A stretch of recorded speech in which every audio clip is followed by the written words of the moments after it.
अल्हम्दुलिल्लाह वस्सलातु वस्सलाम अला रसूलिल्लाह वला आलिहि वसहबिहि अजमईन अम्मा बाद। मैं आप सब का इस्तकबाल करता हूँ हमारे फॉर्मूलाज फॉर सक्सेस के इस पहले प्रोग्राम में। हमारा सब्जेक्ट है हाउ टू स्टडी इफेक्टिवली। सबसे पहले मेरा यह सवाल यह है कि हाउ टू स्टडी इफेक्टिवली, किस तरह से कोई शख्स अच्छी तरह से इफेक्टिवली स्टडी कर सकता है। ये जो सब्जेक्ट है किन लोगों के लिए रेलेवेंट है, किन के लिए रेलेवेंट है? हाँ, ओके, एक आंसर जो सबके लिए है, ओके, और एक आंसर और सुनाई दे रहा है, क्या है? स्टूडेंट्स के लिए, ओके। देखिए, नॉर्मल परसेप्शन जो है ना हमारी कंट्री में, यहाँ के लोगों में यही परसेप्शन है कि ये सब्जेक्ट स्टूडेंट्स के लिए रेलेवेंट है। क्या ये बात सही है या गलत है? स्टूडेंट्स के लिए रेलेवेंट है, ये बात तो सही है, लेकिन सिर्फ स्टूडेंट्स के लिए रेलेवेंट है, ये बात गलत है। क्योंकि हमारे यहाँ कल्चर क्या है, up to the age of 21, 22, 23 जो स्टडी किया, बाकी के 50-60 साल उसी नॉलेज के बुनियाद पे इंसान कंटिन्यू करता है। हालांकि सही क्या बात है कि स्टडी करने का प्रोसेस एक वन टाइम प्रोसेस हो, लेकिन साथ साथ में कंटिन्यूस भी रहे, साथ साथ में एक इंसान कंटिन्यू भी करे। और ये इसके ताल्लुक से हमें इसमें पैराडाइम शिफ्ट करने में पता नहीं कितना टाइम और लगने वाला है कि कब दिखने वाला है कि कोई 50 साल का शख्स आया है एक यूनिवर्सिटी की डिग्री लेने के लिए, हाँ, या कोई एक चीज है, कोई एक शख्स है जो 30 इयर्स 40 इयर्स का हो चुका है and he feels that I should study, क्योंकि मैं अगर काम कर रहा हूं तो मैं अगले लेवल पे जाना चाहता हूं, मैं बिजनेस कर रहा हूं, मैं बिजनेस को आगे ले जाना चाहता हूं। कब ये नॉलेज की इस वैल्यू को लोग महसूस करने लगेंगे? When is this going to happen?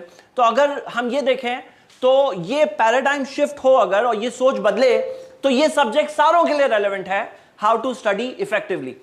मेरे ब्रदर्स एंड सिस्टर्स, मैं आपको कुछ ऐसे फॉर्मूलाज देना चाहता हूं, ऐसे प्रेशियस बातें जो अगर कोई शख्स इंप्लीमेंट करें तो हमारे सोसाइटी के अंदर, हमारे माशरे के अंदर जो लोग स्टडी करते हैं 99% लोगों से एक इंसान बहुत आसानी से आगे बढ़ सकता है। क्योंकि ये जो फॉर्मूलाज मैं आपको बताना चाहता हूं, ये फॉर्मूलाज में अक्सर लोग जो हम देखते हैं ना, एक तरह से भेड़ चाल, हर्ड मेंटालिटी, वो एक हर्ड मेंटालिटी होती है और बहुत से लोग इस चीज को मिस आउट करते हैं। ये ऐसे फॉर्मूलाज है जो अगर कोई शख्स फॉलो करे, कम एफर्ट में ज्यादा रिजल्ट्स मिल सकते हैं, कम टाइम में ज्यादा नॉलेज मिल सकती है। तो देखिए, मैं कोई बहुत मैजिकल चीज नहीं सजेस्ट करना चाहता हूं, जो मैं सजेस्ट करूंगा बहुत ही फंडामेंटल, बहुत ही बेसिक है। एक ऐसी चीज है जो अगर कोई शख्स इंप्लीमेंट करे तो उसे उसके बेनिफिट्स इंशाल्लाह प्रैक्टिकली महसूस होंगे। तो आइए, without too much of an introduction, हम डायरेक्टली स्टार्ट करते हैं। मैंने इस सब्जेक्ट को, हाउ टू स्टडी इफेक्टिवली को, 4 पार्ट्स में डिवाइड किया है। एक है बिफोर स्टडीज, एक है ड्यूरिंग स्टडीज, और एक है आफ्टर स्टडीज, और एक है ऑलवेज। हाँ, तो 4 पार्ट्स में डिवाइड किया ताकि हम इजीली इन चीजों को मेमोराइज करें। ये 4 पार्ट्स के बाद में एक बोनस पार्ट है जो है हाउ टू मेमोराइज, याद कैसे कर सकते हैं। और बहुत से लोगों का कहना है कि हम आगे पढ़ते जाते हैं, पीछे भूलते जाते हैं, तो मेमोराइज कैसे करना है उसका एक बहुत ही ब्यूटीफुल फॉर्मूला मैं आपको शेयर करना चाहता हूं, आपके साथ शेयर करना चाहता हूं। तो आइए हम स्टार्ट करते हैं फर्स्ट पार्ट से, बिफोर स्टडी। स्टडी करने से पहले बहुत इंपॉर्टेंट है कि हम अपने आप को कुछ चीजों में ओरिएंट कर लें। अगर ये ओरिएंटेशन हम अपना कर लेंगे तो हमें उसका बेनिफिट फुल टर्म मिलने वाला है, और वो चीज जानना बहुत जरूरी है। सबसे पहला पॉइंट कि जो हम स्टडी कर रहे हैं वो स्टडी करने में क्या बेनिफिट है, और वो स्टडी करने से क्या क्या फायदे हो सकते हैं। एक शख्स के लिए बहुत जरूरी है that he should be genuinely interested in studying what he studying. देखिए, जो स्टडी का रोल है ये एक स्टूडेंट के लिए अप्लाई होता है। मान लीजिए कि कोई शख्स रिलीजियस स्टडीज कर रहा है, रिलीजियस स्टडीज में अप्लाई होता है। कोई शख्स कुरान स्टडी कर रहा है, कुरान स्टडी करने में अप्लाई होता है। कोई शख्स अपने जॉब और करियर के अंदर आगे बढ़ने के लिए अपने आप को कुछ और करना चाहता है, स्टडी करना चाहता है, उसके ऊपर अप्लाई होता है। कोई शख्स बिजनेस कर रहा है, बिजनेस के अंदर एक अगले लेवल तक बढ़ना चाहता है, उसके लिए अप्लाई होता है। ये सारी चीजें हैं। तो नंबर 1 रीजन है be genuinely interested in what you are studying. देखिए क्या होता है, एक बहुत ही सैड बात यह है कि बहुत से लोग जो होते हैं ना, मजबूर बोल रहे हैं पढ़ रहा हूं मैं। क्यों पढ़ रहे हो? पेरेंट्स ने कहा। अब वो जेन्युइन इंटरेस्ट नहीं आ रहा है, बस डिग्री चाहिए। Don't study for that piece of paper. वो डिग्री के लिए नहीं स्टडी करना चाहिए, वो नॉलेज के लिए स्टडी करना चाहिए। क्योंकि हम देखते हैं कि जो नॉलेज है वो असल चीज है। प्रॉफेट मोहम्मद सल्लल्लाहु अलैहि वसल्लम ने कहा, सुनन इब्न माजा में सही सनद से हदीस है, सल्लल्लाहु इल्मन नाफियन, अल्लाह से मांगो नफा देने वाला इल्म, बेनिफिशियल नॉलेज। अल्लाह से फायदेमंद इल्म मांगो, जो बेनिफिशियल नॉलेज है वो मांगो। तो जो बेनिफिट है उसके ऊपर हमारी नजर है। फायदा क्या है, मैं ये पढ़ रहा हूं, ये पढ़ के फायदा क्या होगा, what is the benefit in it. अगर मान लीजिए कि कोई शख्स को पता नहीं है, ही डजंट नो कि व्हाट इज द बेनिफिट, पढ़ रहे हैं लेकिन बेनिफिट नहीं पता है, तो क्या करें। सिस्टर्स भी पार्टिसिपेट कर सकते हैं, तो क्या करें। डोंट नो कि क्या बेनिफिट है, मुझे मालूम नहीं है, पढ़ रहा हूं ये मालूम है, क्या बेनिफिट है नहीं मालूम है, बस एडमिशन मिल गया मुझे कॉमर्स फैकल्टी में, आर्ट फैकल्टी में एडमिशन मिल गया, साइंस फैकल्टी में एडमिशन मिल गया, मैं बस बताने के लिए, किसी को बताने के लिए मैं एडमिशन ले लिया, तो he doesn't know what is the benefit in it. तो वो शख्स क्या कर सकता है, आप लोग बताइए, वो शख्स क्या कर सकता है, मेल हो फीमेल हो, वो क्या कर सकते हैं बताइए। He doesn't know what is the benefit, फिर क्या कर सकते हैं बताइए। हाँ, आजकल तो बहुत इजी हो गया है, क्या कर सकते हैं, नहीं मालूम है, फायदा क्या है नहीं मालूम है जी। फर्स्ट पॉइंट हमारा है बी जेन्युइनली इंटरेस्टेड। अब नहीं है इंटरेस्ट, क्या फायदा है नहीं मालूम है, फायदा इल्मन नाफिया, बेनिफिशियल नॉलेज, बेनिफिट क्या है नहीं मालूम है, बस पढ़ रहा हूं, तो वो क्या करे, जाने बेनिफिट, जानेंगे। और आजकल तो बहुत इजी हो गया, गूगल कर लो, आपको पता चल जाएगा कि क्या बेनिफिट है उसके अंदर। हाँ, तो ये हो गया फर्स्ट पॉइंट, वो है कि कोई चीज पढ़ रहे हैं, what is the benefit in it, ये जानना बहुत जरूरी है। क्योंकि अगर इफेक्टिवली स्टडी करना है ना, सक्सेस के अंदर ये पहला कदम है, वो नहीं मिल सकता रस्म अदा करके। ये रट्टा मारने वाली जो सिस्टम है ना, रट्टा मार मार के किसी तरह से पास कर लेना, किसी तरह से बस मैंने एग्जाम पास कर लिया, मैंने सर्टिफिकेट पास कर लिया, that is not effective studies. भले ही अच्छे रिजल्ट वक्ती तौर पर दिखने लगे, वो रियली नॉलेज नहीं हुई एक इंसान की। तो फर्स्ट पॉइंट क्या है, be genuinely interested. Second point वो है कि आप पढ़ रहे हो, आपका गोल क्या है, क्यों पढ़ रहे हो, आपका प्लान क्या है, प्लान ऑफ एक्शन क्या है, ये बहुत जरूरी है कि व्हाट इज द गोल। अगर गोल नहीं है तो फिर क्या होगा, एक इंसान उस चीज के अंदर डीमोटिवेटेड फील करेगा, कभी डिफिकल्ट टाइम्स आएंगे, कभी पहाड़ के ऊपर चढ़ना पड़ेगा, कभी मुश्किलों से गुजरना पड़ेगा, वैसे वक्त पर एक इंसान अपने आप को मोटिवेटेड नहीं रख पाएगा। क्योंकि रियली बता रहा हूं, जो मैंने आपसे वादा किया, क्या वादा किया, कम एफर्ट में ज्यादा रिजल्ट्स, ये तब पॉसिबल है जब वो अंदर मोटिवेशन हो। और अंदर मोटिवेशन नहीं है ना, तो फोर्स करके, हंटर मार करके, पीछे कोई खड़ा, एग्जाम आ रहे हैं, पढ़ना पड़ेगा, this is not really going to create results. वक्ती तौर पर भले ही कोई शख्स धक्का मार के कर ले अपने आप को, लेकिन it's not going to create results. तो गोल रखना बहुत जरूरी है। आप देखोगे कि जो लोगों का एक क्लियर कट डिफाइंड गोल है कि मेरा ये मकसद है, तो वो मकसद जब सामने होता है ना, ऐसे लोग बहुत सारी मुश्किलों से गुजरने के लिए तैयार हो जाते हैं, बहुत सारी डिफिकल्टी से गुजर कर भी मंजिल तक पहुंचने के लिए तैयार हो जाते हैं। और ये जो कहां से पैदा होता है उनके अंदर, ये स्ट्रेंथ कहां से आती है, ये स्ट्रेंथ पैदा होती है जब उनके अंदर एक क्लियर गोल ओरिएंटेशन हो, मुझे ये चाहिए। मिसाल के तौर पर किसी का गोल है कि मैं डॉक्टर बनूं, तो डॉक्टर बनूं ये गोल है, या इससे आगे और भी गोल होना चाहिए कि मैं डॉक्टर बन के मैं लोगों की बीमारियों का शिफा में, इलाज में जरिया बनना चाहता हूं। मिसाल के तौर पे किसी का अगर गोल है मैं इंजीनियर बनूं, मैं इंजीनियर बनने के बाद मैं ये चीज दुनिया को कंट्रीब्यूट करना चाहता हूं, और मैं एमबीए बनना चाहता हूं ताकि मैं मैनेज करूं, मैं बिजनेस करना चाहता हूं ताकि मैं लोगों को एम्प्लॉयमेंट दूं, ताकि मैं खुद की भी नीड फुलफिलमेंट करूं, मैं लोगों को भी मदद करूं। मतलब क्या होता है ना, जितना बड़ा गोल होगा उतना बड़ा मोटिवेशन होगा। एक इंसान के सामने एक ड्रीम जब होता है ना, एक गोल जब वो परस्यू करता है, तो वो बात ही और होती है। एक पर्सन विदाउट अ विजन हो, किसी के पास विजन नहीं है और किसी के पास विजन है, तो दोनों के अंदर बहुत बड़ा डिफरेंस है। तो मेरे ब्रदर्स एंड सिस्टर्स, आपके सामने एक बहुत इंपॉर्टेंट बात, आप जो कुछ पढ़ रहे हैं, पॉइंट नंबर 1, जेन्युइनली इंटरेस्ट पैदा करें। और अगर जेन्युइन इंटरेस्ट नहीं आ रहा है ना, कोशिश कर लिए, नहीं आ रहा है, तो क्या करेंगे, तो वो करो जिस चीज में जेन्युइन इंटरेस्ट है। किसी ना किसी चीज में तो होगा जेन्युइन इंटरेस्ट। कोई शख्स ऐसा तो नहीं हो सकता है बिल्कुल भी फ्लैट कि उसके अंदर किसी भी तरह का इंटरेस्ट नहीं है। तो हम कहते हैं कि go into that which you are really interested in. अगर रियल इंटरेस्ट नहीं आ रहा है कोशिश के बावजूद, तो फिर क्यों अपनी जिंदगी बर्बाद कर रहे हो, क्यों एक चीज के अंदर बॉटम लेवल पर रहना चाहते हो। लैगार्ड्स, जो लैग करते हैं, अपने आप को ढीले ढाले लोग, जो किसी तरह से धक्का मार के जिंदगी निकालते हैं, मर मर के जीते हैं, ऐसे क्यों जीना चाह रहे हो। Do that which you can enjoy, जो आप पसंद करो, जो बेनिफिट हो, बेनिफिशियल हो, जो फायदेमंद हो, जिस चीज का मोटिवेशन अंदर से पैदा हो रहा है।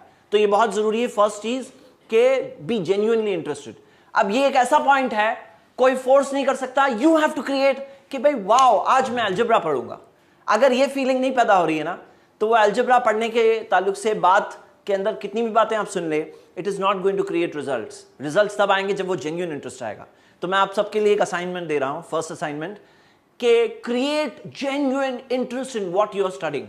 आप जो स्टडी कर रहे हो भाई, डाल रहे हो ना वक्त, पढ़ रहे हो ना, तो इंटरेस्ट के साथ ही पढ़ो। कुछ लोग कहते हैं मैंने इसलिए एडमिशन लिया क्योंकि मजबूरी थी मेरे पेरेंट्स मुझे कह रहे थे कि तुम्हें ये तो करना पड़ेगा। अब मजबूरी थी तो हम कह रहे हैं okay, end of the day पढ़ रहे हो ना, एंड ऑफ द डे अपनी जिंदगी तो लगा रहे हो, तो चलो ढूंढो उस ताल्लुक से, क्रिएट इंटरेस्ट। और पूरी कोशिश के बावजूद अगर नहीं क्रिएट हो रहा है तो फिर कुछ और सोचो, ट्राई योर बेस्ट। पहले सोचो, सर्च करो, डिस्कस करो, उस फील्ड के एक्सपर्ट से बात करो, हो सकता है इंटरेस्ट पैदा हो जाएगा। तो be genuinely interested, first point. Second point, goal होना चाहिए। अच्छा, गोल जो होना चाहिए शैलो नहीं होना चाहिए। बहुत से लोगों का बहुत शैलो गोल होता है। ऐसा गोल होता है कि डुबकी लगाओ तो जमीन आ गई, यानी कि जंप मारे पानी के अंदर तो जमीन लग गई। यानी कि होना चाहिए, पानी भी तो डीप होना चाहिए ना, जंप करने में मजा आए, पानी में डुबकी लगाने में मजा आए। तो यहां बहुत इंपॉर्टेंट बात क्या है, शैलो गोल्स की मिसाल, जैसे कि मैं इसलिए कर रहा हूं ताकि मैं दिखाना चाहता हूं कि मैं भी कुछ हूं। तो घर में किसी को दिखाना चाहते हैं कि मैं दिखाने के लिए पढ़ रहा हूं।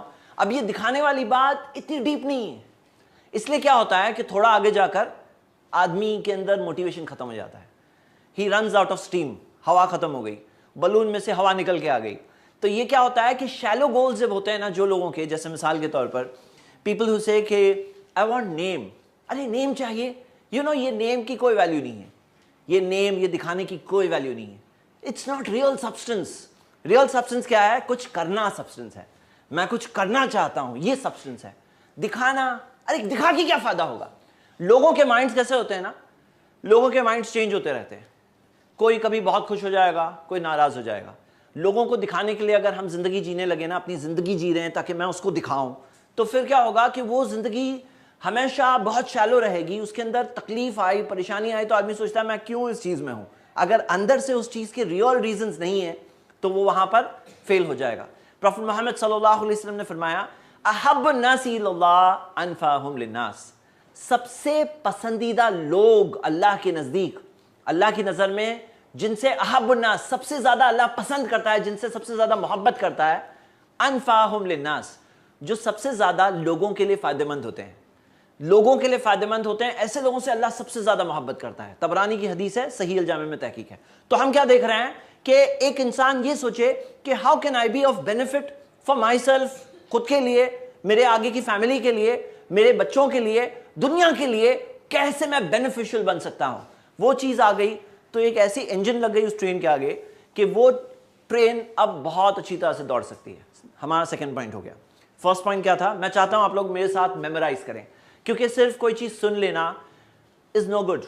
वो चीज अगर आपका हिस्सा बनेगी, आप यहां वक्त निकाल के संडे मॉर्निंग जो एक आराम का दिन होता है, बैठे हैं मेरे साथ, तो आप जब यहां पे पार्टिसिपेट कर रहे हैं, ये चीज का तब फायदा होगा जब आप वो चीज कैरी फॉरवर्ड करें जिंदगी में आगे। तो फर्स्ट पॉइंट क्या था? Be genuinely interested in whatever you are studying. वो जेन्युइन इंटरेस्ट आना जरूरी है, उसका फायदा आपको पता होना चाहिए। सेकेंड चीज, क्लियर कट गोल्स। क्या चाहिए? जो कर रहे हो एंडिंग तक पहुंच गए तो क्या? कई लोग बोलते हैं कि एंडिंग में मैं क्या करूंगा मुझे नहीं मालूम। तो ऐसे लोगों के लिए ये चीज फेल हो जाएगा पूरा मेथड। कम वक्त में ज्यादा रिजल्ट्स, 99% से आगे जाना नहीं हो सकता है अगर उनके पास आगे का गोल नहीं है। अब आगे के लॉन्ग टर्म गोल के बाद शॉर्ट टर्म इंटरिम गोल्स आएंगे, दरमियान के गोल्स आएंगे, और जो गोल हो बहुत मीनिंगफुल होना चाहिए, शैलो नहीं होना चाहिए। हाँ, ये हो गए हमारे 2 पॉइंट।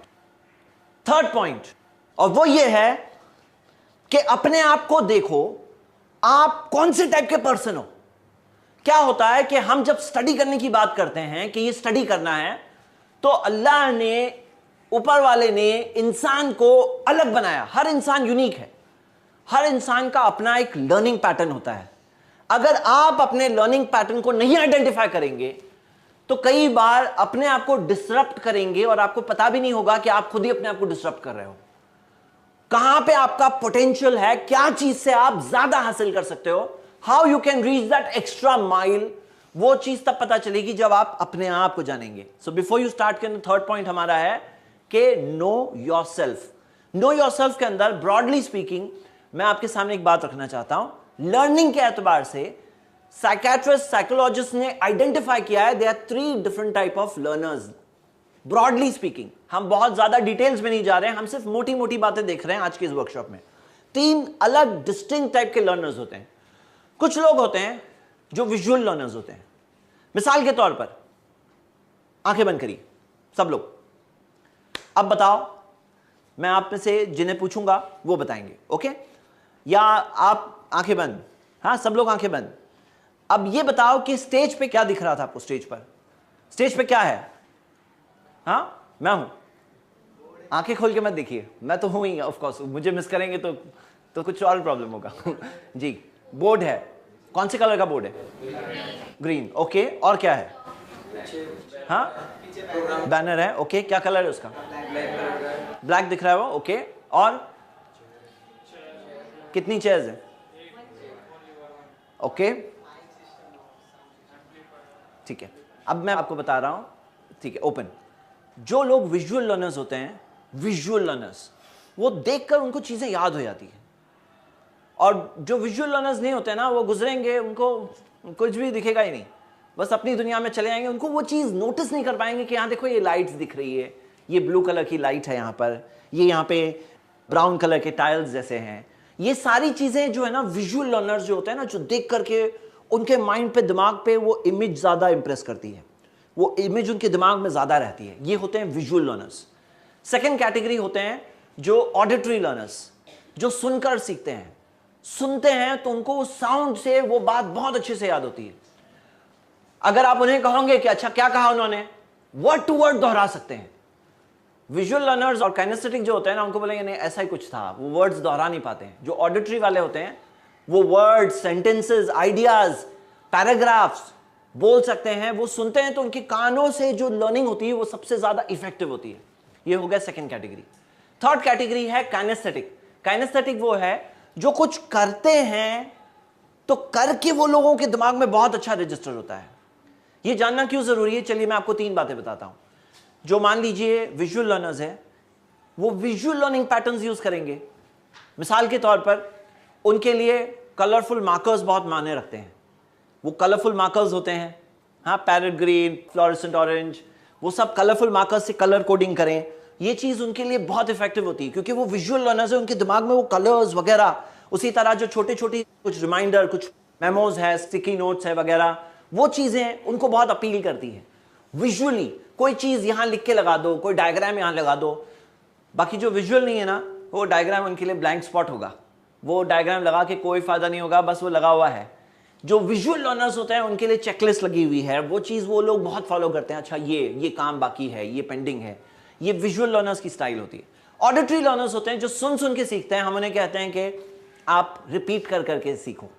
यू कीप रिपीटिंग, क्योंकि आप अपनी आवाज सुनोगे, टीचर की आवाज सुनोगे, रिकॉर्ड कर लो टीचर की इजाजत से, वो चीज सुनोगे तो सुन के आप बहुत इफेक्टिवली सीख सकते हो, रेपिटेशन से सीख सकते हो. और जो काइनेस्थेटिक है उसका क्या मामला होता है कि वो कुछ करके सीखता है. उनका मामला ये है कि उनको अगर एक जगह बिठा दो ना कि तुम बैठो, ज्यादा देर बैठ नहीं सकते हैं. मतलब दे स्टार्ट फीलिंग, बहुत ही अनकंफर्टेबल फील करने लगते हैं. तो काइनेस्थेटिक के अगर हाथ में कुछ दे दो और कुछ हाथ में हो, कुछ करते करते वो सीख रहा है, तो वो बहुत इफेक्टिव लर्निंग होती है. या कोई करके, कोई प्रोजेक्ट बनाकर, कोई चीज करके सीखे तो ये बहुत इफेक्टिव लर्निंग होती है. तो ये चीज जानना बहुत जरूरी है कि आप कौन सी कैटेगरी में हैं. अच्छा, कई लोग ऐसे होते हैं जो मल्टीपल कैटेगरी वाले होते हैं. और सबसे अच्छी बात यही है कि मान लो कि अगर आप विजुअल हो तो अपने आप को ऑडिटरी में डेवलप करने की कोशिश करो लॉन्ग टर्म में.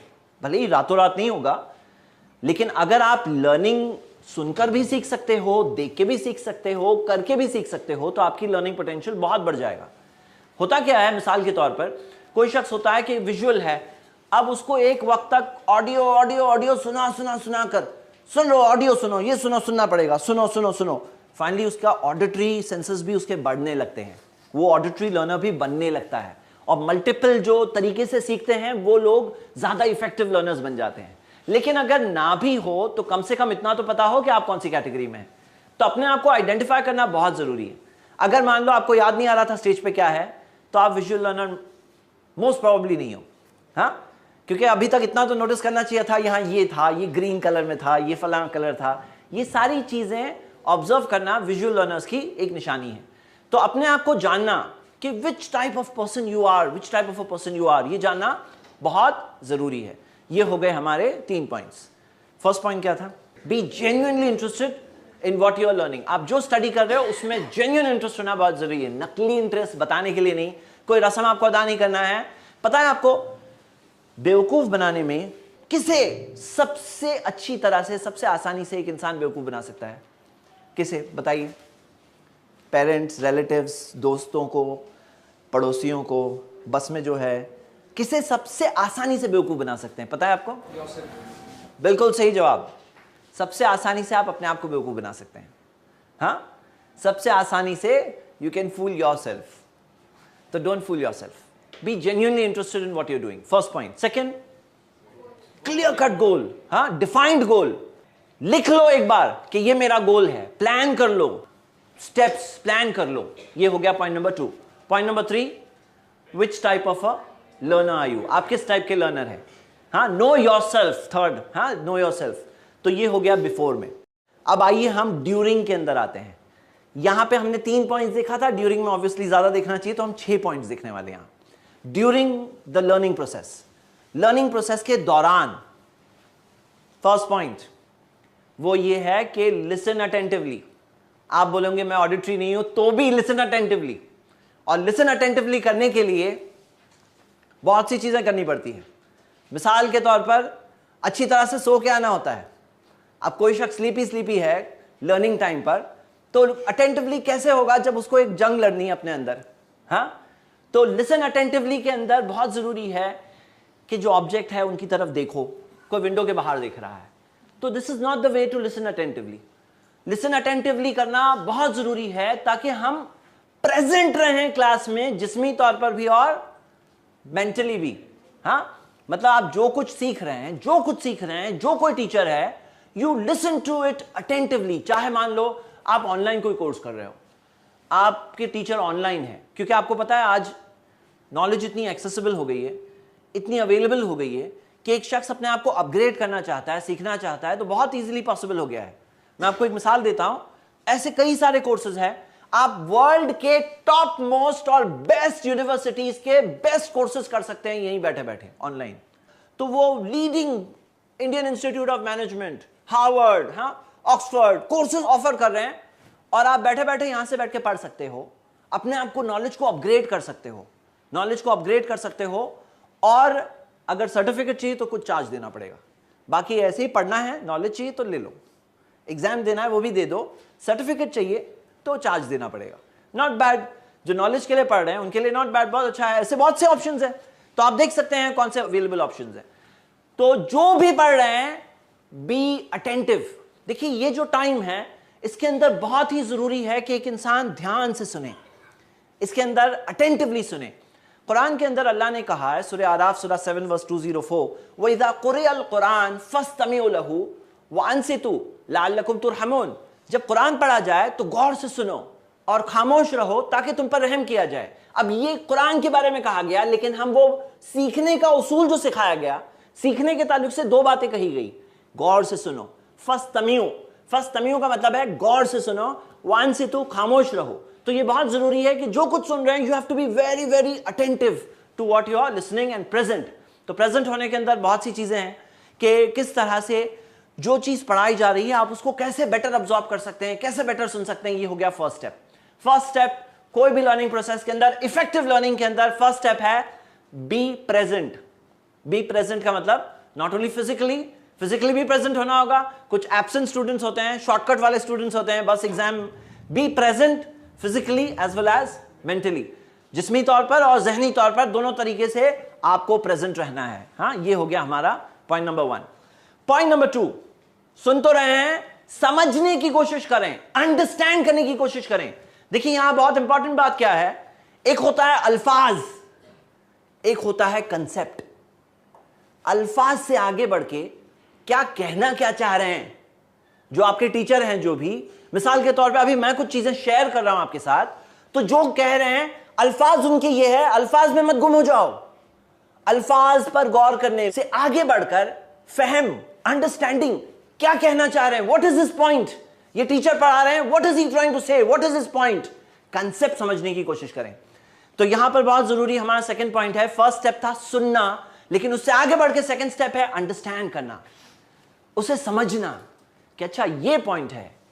देखिए नॉलेज के अंदर ईगरनेस जब होगी ना, जो हमारा फर्स्ट पॉइंट था जहां से हमने स्टार्ट किया, जेन्युइन इंटरेस्ट इन नॉलेज, तो जब जेन्युइनली कोई शख्स इंटरेस्टेड है तो फिर बोले ओ आई गॉट दिस, ये बात मुझे मिली आज। आप कहीं पे भी अपना टाइम इन्वेस्ट कर रहे हैं ना, you should get something and go, वहां से हासिल करके जाना है। देखिए होता क्या है, कुएं का पानी सबके लिए है, लेकिन जिसके बाजुओं में ज्यादा ताकत होती है वो ज्यादा पानी निकाल के लेकर आता है।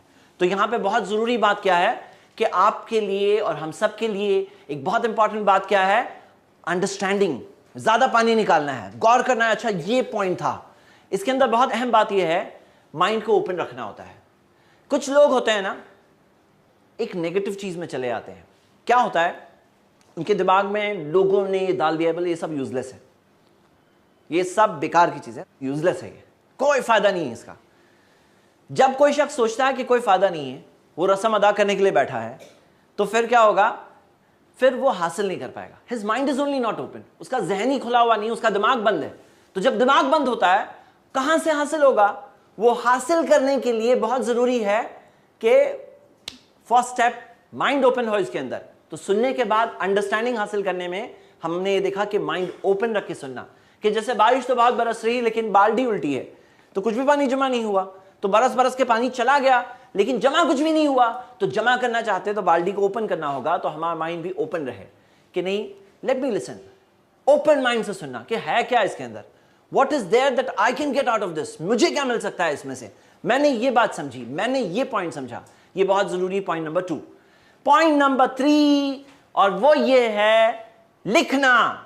देखिए लिखना जनरली जो विजुअल वाले हैं, मैंने कहा ना, उनके लिए मार्कर्स वगैरह बहुत फायदेमंद होते हैं, लेकिन अभी मैं सबके सब भाइयों को कह रहा हूं, सारे टाइप के लर्नर्स को कह रहा हूं, भाई बहनों के लिए, सबके लिए, सारों के लिए, स्टूडेंट्स, बच्चों के लिए, वो यही है कि you have to effectively right.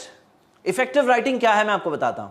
जैसे मैंने आपको पॉइंट नंबर 2 में कहा कि अल्फाज से आगे बढ़ के कंसेप्ट, तो उसी तरह एक लर्निंग प्रोसेस के अंदर बहुत अहम बात यह है कि कलम के और पेन के और राइटिंग के थ्रू एक शख्स अपने आप को इफेक्टिव बनाए। कैसे, एक पेज पूरा लिखा हुआ है, लेकिन उसके अंदर एक वर्ड ऐसा वर्ड है जो एक वर्ड से full paragraph, full page click हो जाता है, फुल कंसेप्ट एक वर्ड से क्लिक होता है। मिसाल के तौर पर आप देखोगे कुरान के अंदर सूराज का, चैप्टर्स का नाम है, ये सूरह बकरा है, वो बकरा बोलते हैं तो पूरा इंसिडेंट आ जाता है दिमाग में कि अच्छा ये इंसिडेंट है। वो एक वर्ड क्लिक होने वाला वर्ड होता है, वो एक वर्ड से फुल चीजें याद आ जाती है। तो हम क्या देखते हैं कि वो एक वर्ड आपके उस पेज में होगा, वो एक लाइन आपके इस पेज पे होगी, वो पैराग्राफ में एक लाइन होगी, वो एक लाइन से आप फुल के फुल रिकैप कर सकते हैं। तो ये क्या है मामला, दिस इज दैट पॉइंट कि जैसे आपने पॉइंट नंबर 2 में कंसेप्ट अंडरस्टैंड किया, यहां पे वो की कंसेप्ट के अंदर वो कौन से वो की वर्ड्स है उसे अंडरलाइन करना चाहिए। क्यों क्यों क्यों? फॉर इजी मेमोराइजेशन और रिविजन। रिविजन के टाइम पे आपको फिर से पूरा के पूरा ना पढ़ना पड़े, आपने वो अंडरलाइन देख लिया, बोले अच्छा दिस इज द पॉइंट, हाँ, तो वो इजी रिकैप के लिए। और आप याद रखिए मेरे ब्रदर्स एंड सिस्टर्स, ये जो एंटायर प्रोसेस है ना, कई लोग एक बहुत बड़ा ब्लंडर करते हैं जब ये समझते हैं कि ये एक वन टाइम प्रोसेस है जो हम आगे देखने वाले हैं। हम आगे बढ़ते हैं। पॉइंट नंबर 3 क्या था, राइटिंग। फर्स्ट पॉइंट क्या है, लिसनिंग। सेकंड पॉइंट क्या है, अंडरस्टैंडिंग। थर्ड पॉइंट क्या है, writing. It's easy to remember, आप अपने सेंसेस को देखिए, हाँ, listening, effectively listening. Number 2 understanding, number 3 writing, number 4 और वो है पूछना। पूछना, आस्किंग क्वेश्चंस, ये एक बहुत फंडामेंटल टॉपिक है। देखिए क्या मामला है, हमने ये देखा ना कि we are genuinely interested in knowledge.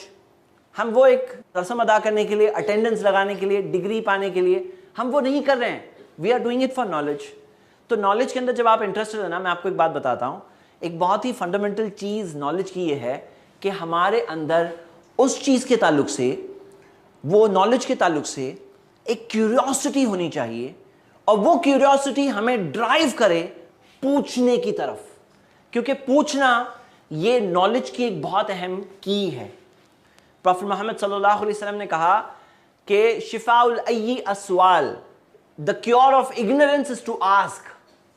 जहालत का इलाज पूछना है। तो कोई चीज नहीं मालूम है तो पूछना उसका इलाज होता है। कुरान में 2 जगहों पर दिया है, फसलू अहल ज़िक्री इन कुंतुम ला तालमून, पूछो जानने वालों से अगर तुम्हें नहीं पता। सूरह नहल सूरह 16 वर्स 43, सूरह 21 आयत नंबर 7 सूरह अल-अंबिया। तो पूछो जानने वालों से। अब यहां हम ये देखते हैं कि पूछने में 2 टाइप के प्रॉब्लम होते हैं। एक प्रॉब्लम ये होता है, मैं पूछूंगा तो उनको पता चल जाएगा कि मुझे नहीं समझ में आया। हाँ, तो कई लोग पूछते नहीं है, नहीं समझ में आ रहा है, लेकिन पूछेंगे तो मालूम पड़ जाएगा। हाँ, और it will be embarrassing, may be embarrassing. तो आपका क्या कहना है, फिर पूछना चाहिए नहीं पूछना चाहिए? हाँ, ये चीज ओवरकम करना होगा। ओवरकम करना होगा for what? For that genuine interest, for that goal. जो हमने पॉइंट 1 2 में जो गोल सेट किया, जो हमारा जेन्युइन इंटरेस्ट है, फिर उसको कॉम्प्रोमाइज करना पड़ेगा इस झूठी शान और शौकत के लिए, झूठी इज्जत के लिए। तो बेटर नहीं समझ में आया तो इट्स बेटर टू टेल, नहीं मुझे नहीं समझ में आया, नो हार्म। भाई नहीं पता है तो ये प्रॉब्लम नहीं है। प्रॉब्लम ये है कि किसी को नहीं पता है और उसे ये भी नहीं पता है कि उसे नहीं पता है। मतलब कम से कम इतना तो पता है कि मुझे नहीं पता है, कम से कम इतना तो समझ में आया कि मुझे नहीं समझ में आया। हाँ, कितने सारे लोगों को नहीं समझ में आया, लेकिन ये भी नहीं समझ में आया कि नहीं समझ में आया। और फ्रेंड्स चढ़ाएंगे तो वो हमारा आगे की तरफ ये पॉइंट आने वाला है। लेकिन सही बात ये है, I will come talk about it when we come there. लेकिन सही बात ये है, पूछो। और पता है आपको, ऐसा कोई एक पूछने वाला होता है तो बाकी सबका भी फायदा हो जाता है। मतलब बाकी लोग जो शाय बैठे होते हैं, हाँ, जो पूछ नहीं पा रहे हैं, तो पूछने से एक नॉलेज बहुत बढ़ती है।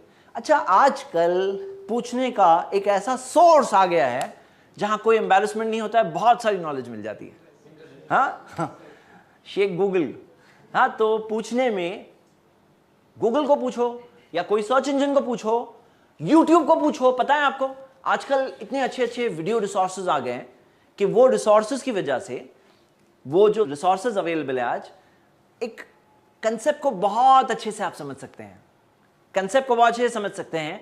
मिसाल के तौर पर कोई चीज समझ में नहीं आई, विकिपीडिया अवेलेबल है, वहां पे काफी सारी डिटेल्स मिल जाएगी।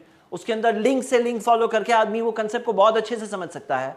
बहुत सारी ऐसी वेबसाइट्स आ गई जो बहुत आम आदमी की जुबान में समझाते हैं, आम जुबान में समझाते हैं। ऐसी वीडियोस आ गई है, बल्कि ऐसी वीडियोस को बहुत सारे व्यूज मिल जाते हैं जो इफेक्टिवली रियल नॉलेज दे रहे होते हैं।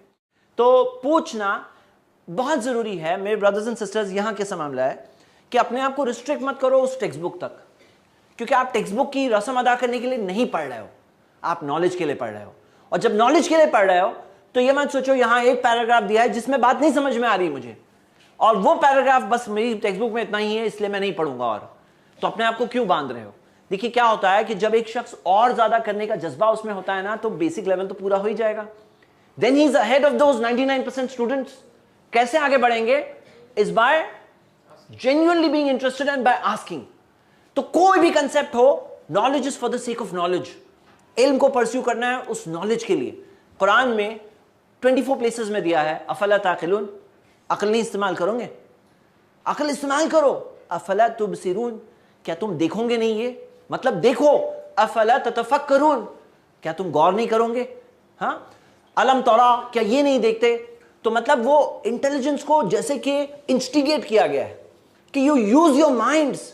कोई ताज्जुब की बात नहीं है कि जो साइंस जिस बेसिस पर बेस्ड है, हाँ, जो बेसिस पर फाउंडेशन पे बेस्ड है, वो जमाने के इन साइंटिस्ट ने प्रेजेंट किया था जो कुरान से इंस्पायर्ड थे, जो इस्लाम से इंस्पायर्ड थे, और जिनके नाम आज भी हम देख सकते हैं हिस्टोरिकल बुक्स वगैरह में, आज भी प्रिजर्व्ड और मौजूद है।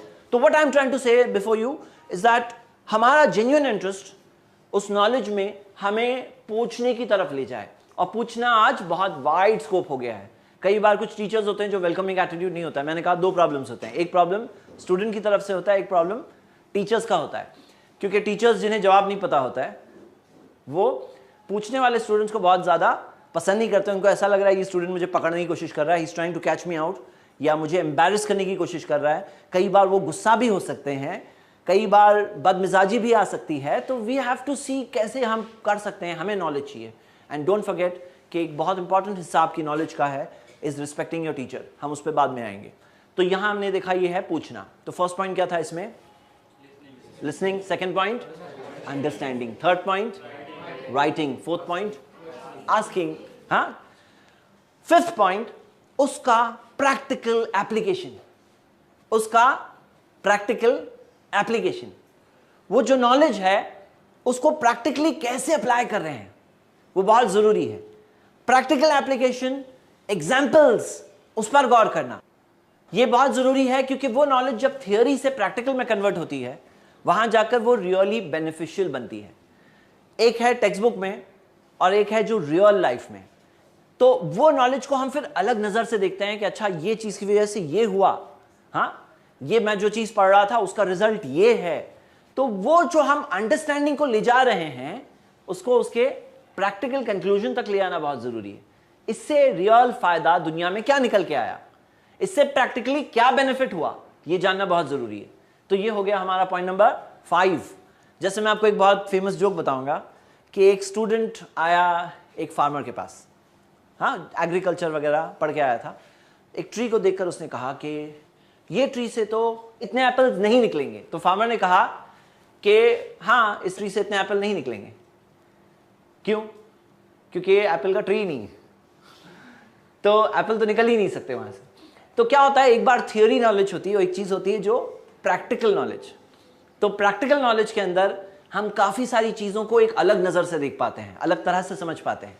और आज आपको पता है हमारे एजुकेशनल इंस्टीट्यूशंस का बहुत बिग टाइम प्रॉब्लम क्या है, एक डिसकनेक्शन है प्रैक्टिकल यूज और थ्योरेटिकल नॉलेज में।